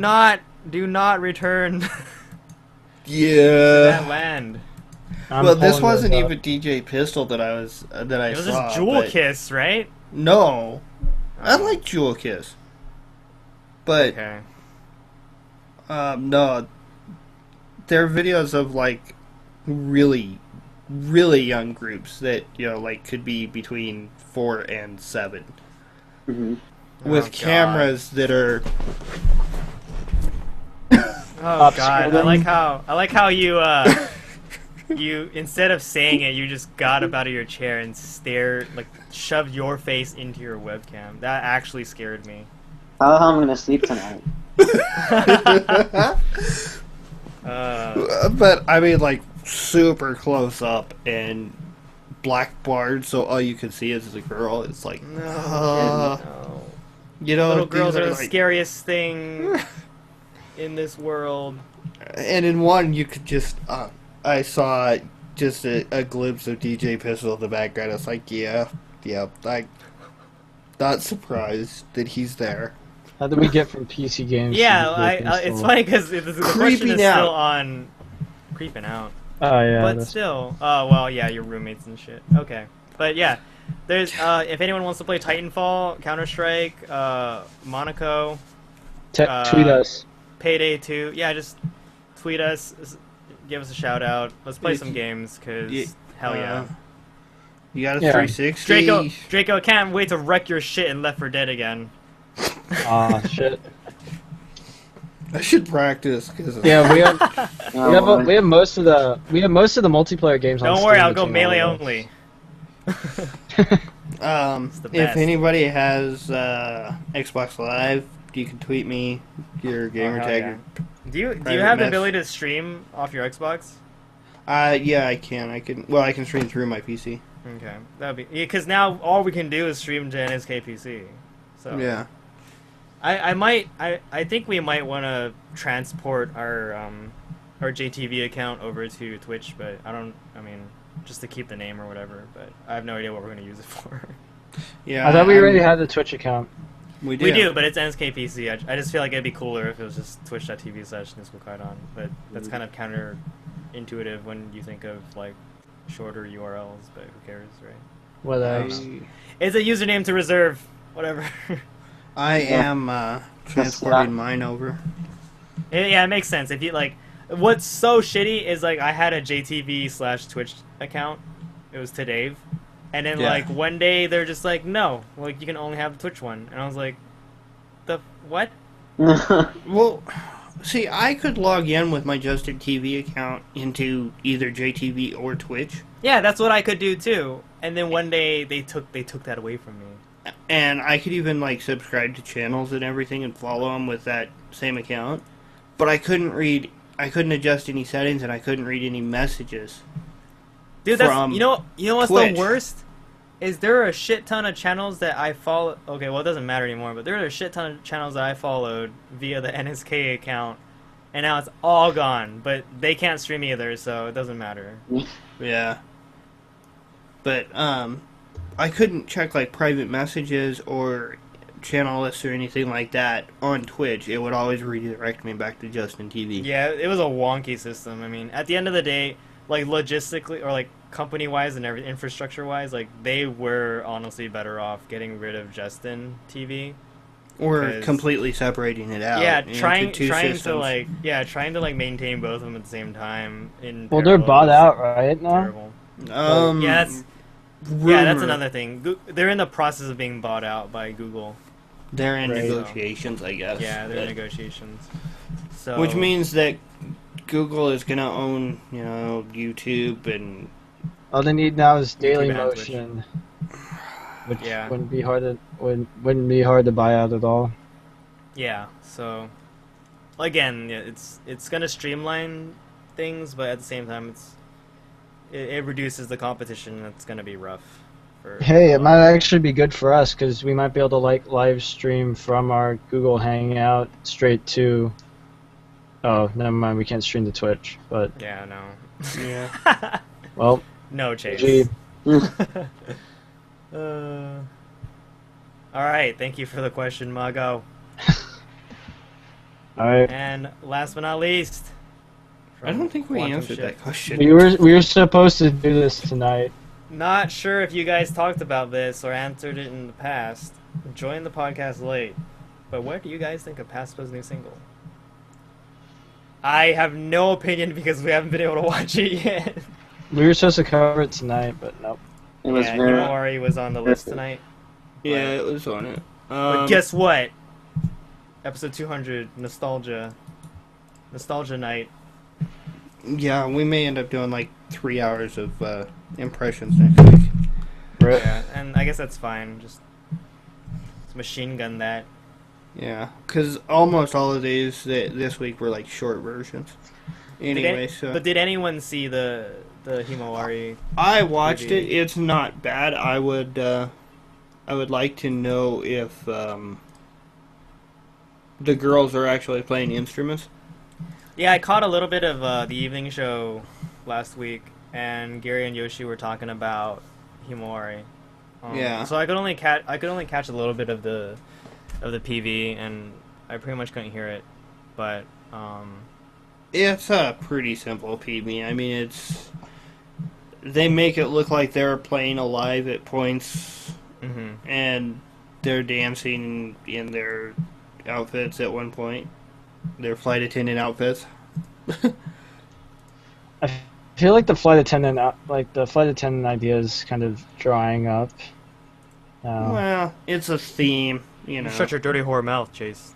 I just miss Paspo old days, just like everyone else. I think. That's honest. Okay, I'm just gonna you're in for a world of disappointment because you're going to miss everything ever in the old days. Yeah, man. Yeah. Well, when that's you're that's why you gotta accept evolution.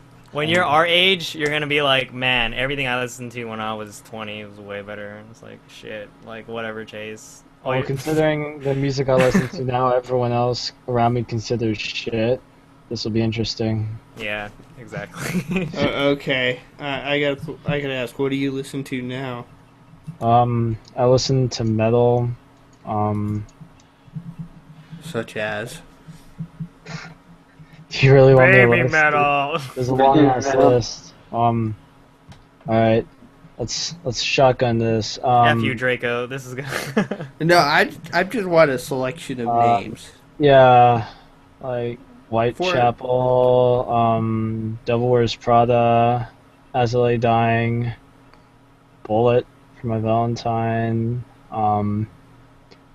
like Dream Theater, Avenged Sevenfold. Oh, is that you're good one of enough? those.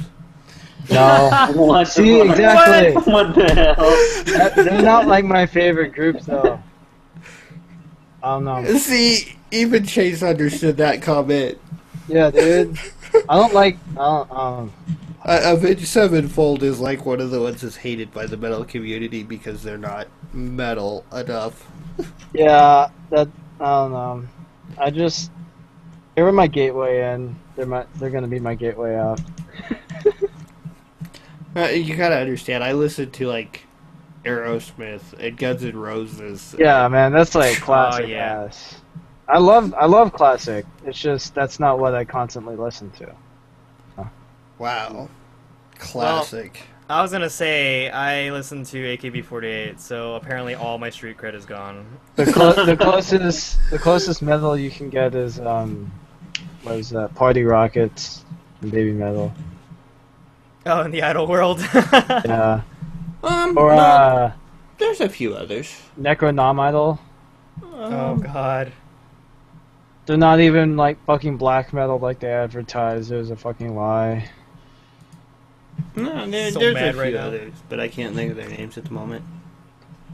Draco, I really love Chicago. Do you listen to Chicago? I haven't in quite some time. Wow. They're good. Alright.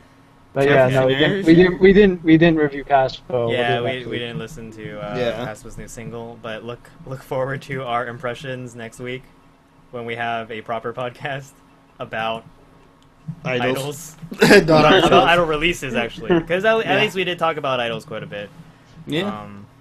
During this show, and I do miss the the discussions that we used to have Just when it came to just idol news and happenings in the idol world, and like the concept just the of it. jaw sessions. Yeah, I mean, I don't know. Like maybe we could make a show out of it, but at the same time, like holy shit, whatever. So. Oh, I think we could probably do it, but not on a weekly basis. Yeah, it's a scary endeavor.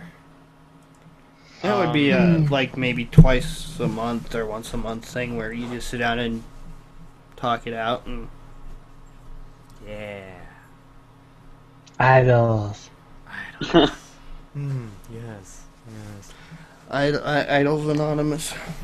Yes. Okay, so let's close out the show at our probably our 3-hour mark. Yeah. Yeah, we're over 3 hours. 3:12. So, Draco 360, Dr. Mr. Dre. Wizard of Idols, Dr. Dr. Draco. Since you are the eldest, you can start. Give us your finalist word. You can be the wisest.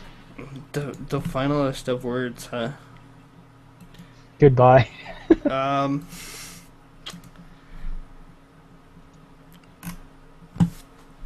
Idols are the insulin of the world. Oh my god. I'm quoting that shit. Someone quote that right now. Yeah. Put it on Quoting Twitter. that this. shit. I'm doing that. Alright. We're all all gonna be busy. Not okay. So, Jesus. I don't really have a final word besides. You're talked out, man. It's been it's been good. It's been a good 200 episodes. And Here's to another 3. here's to another 300. Oh my god. Or another 100, I guess. The goal is to get to 1,000, right? Because after 1,000, like, the naming convention is all off. Like, it's not gonna work. Like, and the file names are NSK 0 or it was NSK 100 something, right? When it gets to 999, we're not expanding that to 1,000. So I'll just stop. we'll just stop. But to be honest, that's a really long time from now. No, you know what we could do? We could totally be like cool and totally meta. Do 1K, like 1K1. Oh my god. Okay, so if we ever get to that point, I'm gonna like pull that quote out that you just said and be like, "Hey guys, check it out," and just like, let's end this podcast because it's stupid. No, but No, that's when okay, I just roll it over 001. I was like, Go. to be honest, like all good things come to an end someday. So I'm kind of like, I don't know. That's another what? Oh god, how to math? Like 16 years? Yeah. If we were to do this show weekly, yeah, like I don't think we're gonna make it that far. Without missing a month because of Japan trips. Yeah, that too. I mean, that like our count kind of gets crazy every like. So that's like plus like 5 more years. Yeah. So Pretty much. in 21 years, if NSK is still around, then like thank you for sticking around. Like, like we better be sponsored by everything under the living sky. At that point, I don't expect any of us to still be on the podcast. Yeah. Yeah, we'll be I passing think- it down to the lower generation. Yeah, I'll I be- think, I'll be considered the old one. Yeah, Chase, you'll be like one of the oldest guys there, and it's like, what the. I'll be the hero of the group. You'll the be hero. the wise sage of idols. Yeah. Yeah. That'll be a weird time. Except like Draco, it's gonna be like Gandalf by then. Oh God. Return for a special edition of the NSK Podcast. Yeah. It's Draco, the White Wizard. All right, Kenneth. Okay, so 3 things: the new single that was released on Japanese iTunes by Tofu Beats, featuring Arai Hitomi from Tokyo Ghoul Style. Ichan! Chad. So I Yeah. bought that like a few minutes after it came out. I'm really liking it, so go buy it. When are they gonna feature May? I don't know. Never. Maybe Fuck Hiroshi. later. No, that's gross. God, come on. Come on, Honey, featuring Arai Hitomi. I'm gonna learn how to sing that song. So second is I'm going to return to New York tomorrow afternoon or tomorrow. You're returning to your planet. Yeah. Goodbye, sir. Ganbate. But something that Donate. people don't know about is that I might be coming back to LA someday permanently, though. Oh, you crazy? Might actually move to LA, so there's that as well. And third thing is that turns out like the Junkin tournament just been released, right? I don't know if any of you guys remember, but I made like this program which simulated the entire Junkin tournament. So I'm thinking like maybe I should make that site that simulates the entire tournament just to see like what the outcome would be like. And then Yeah, see dude, if do it's it. actually real. Yeah, so it'd be like, it showed statistics, you'd be like, the chances of Putaru using like scissors for each round are this small, or whatever. You should definitely do that, man. That'd be cool. Yeah, the only thing is like, I have a month to do it, and I have got work as well. I Well, want to see a that's simulation run of the Junkin of all the girls Uh-huh. run 1,000 times through just to see the percentage of who wins. Okay. How, I'll think of- how often? Make it so, Kenneth. Okay, Yeah. I got a month to do it. But yeah, any of the That's audience, a pretty hefty task, in my opinion. it is pretty but- hefty, yes. But if audience has like any ideas they want to like pitch to me, Mhm. I'd be willing to hear it out. Just because like anything idol related and I can build it, that kind of like keeps me motivated to build more stuff, and it'd be really cool. So if you have any ideas, just let me know.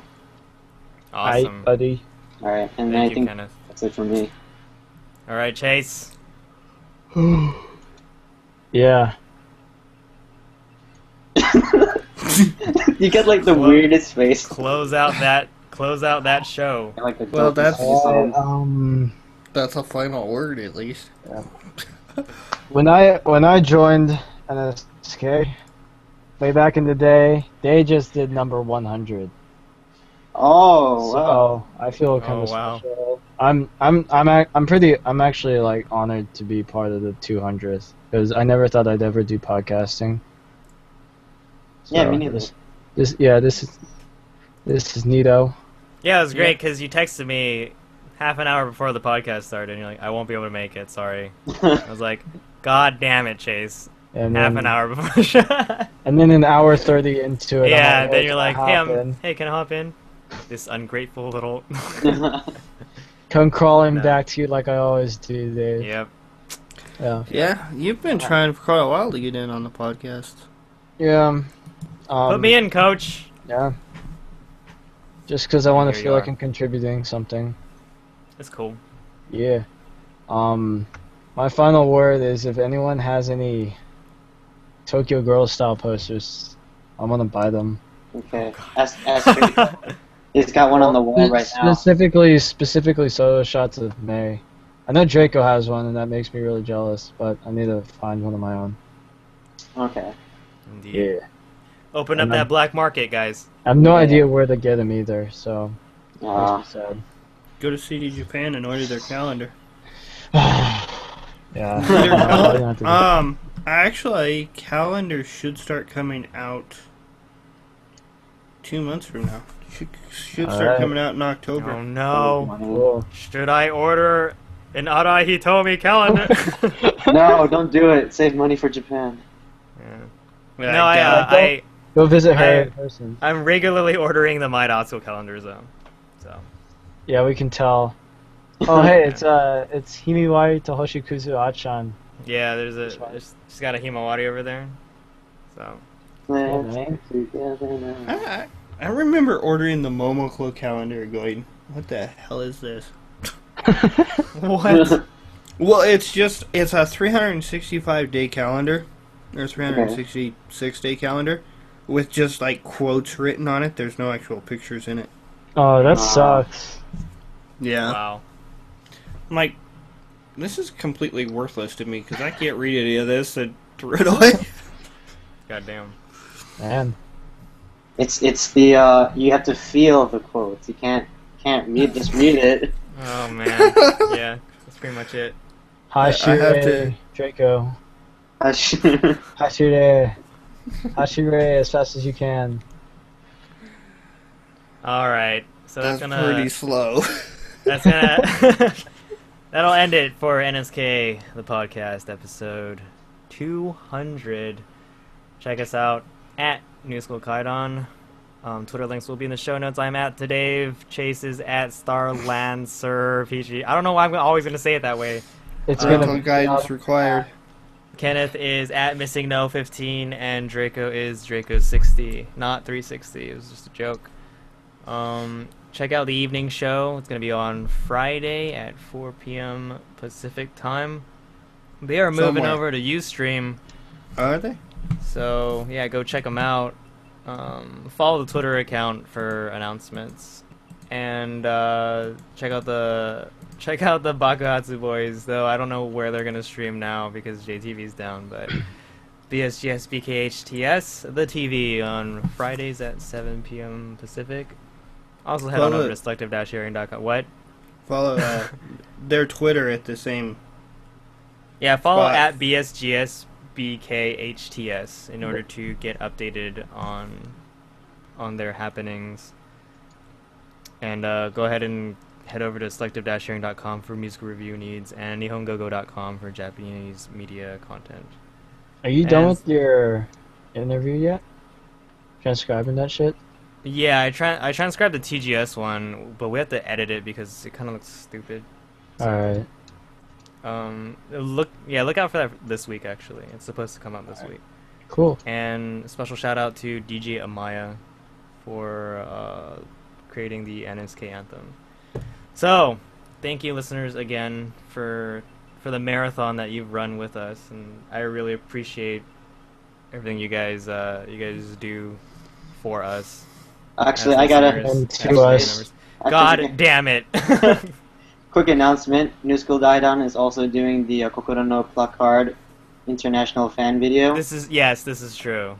It's Yeah. We are doing that. similar to the KFC fan video that we did last year, which went onto the AKS official channel. The official This AKB48 is also- YouTube This is channel. all thanks to your help. So please contribute your video to our video, and hopefully it gets us back on the AKS official channel. I Thanks, mean, Kenneth. I'm not gonna count on that, but it is gonna be a mega international edition. So again, else? A lot of this isn't possible without all the fans. You know, like idols themselves, the fandom we have, the community. So, I mean, participate. Show us the signs that are in your hearts, and submit your videos. Check out our post on newschoolkaidon.com. You'll easily see it because it's going to be the whole like, hey, it's round 2, represent your country, and that type of deal. So yeah, if you have a video idea or you got a group of friends that you can get together, please submit a video for the Kokoro no Placard international version. Deadline is August 18th. Yes. Yeah. So that 2 Alright. weeks.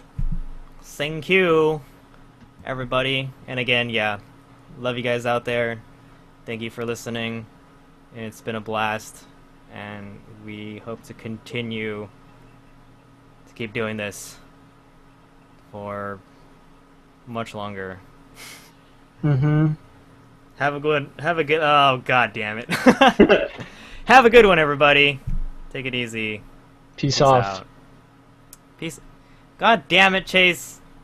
Yeah!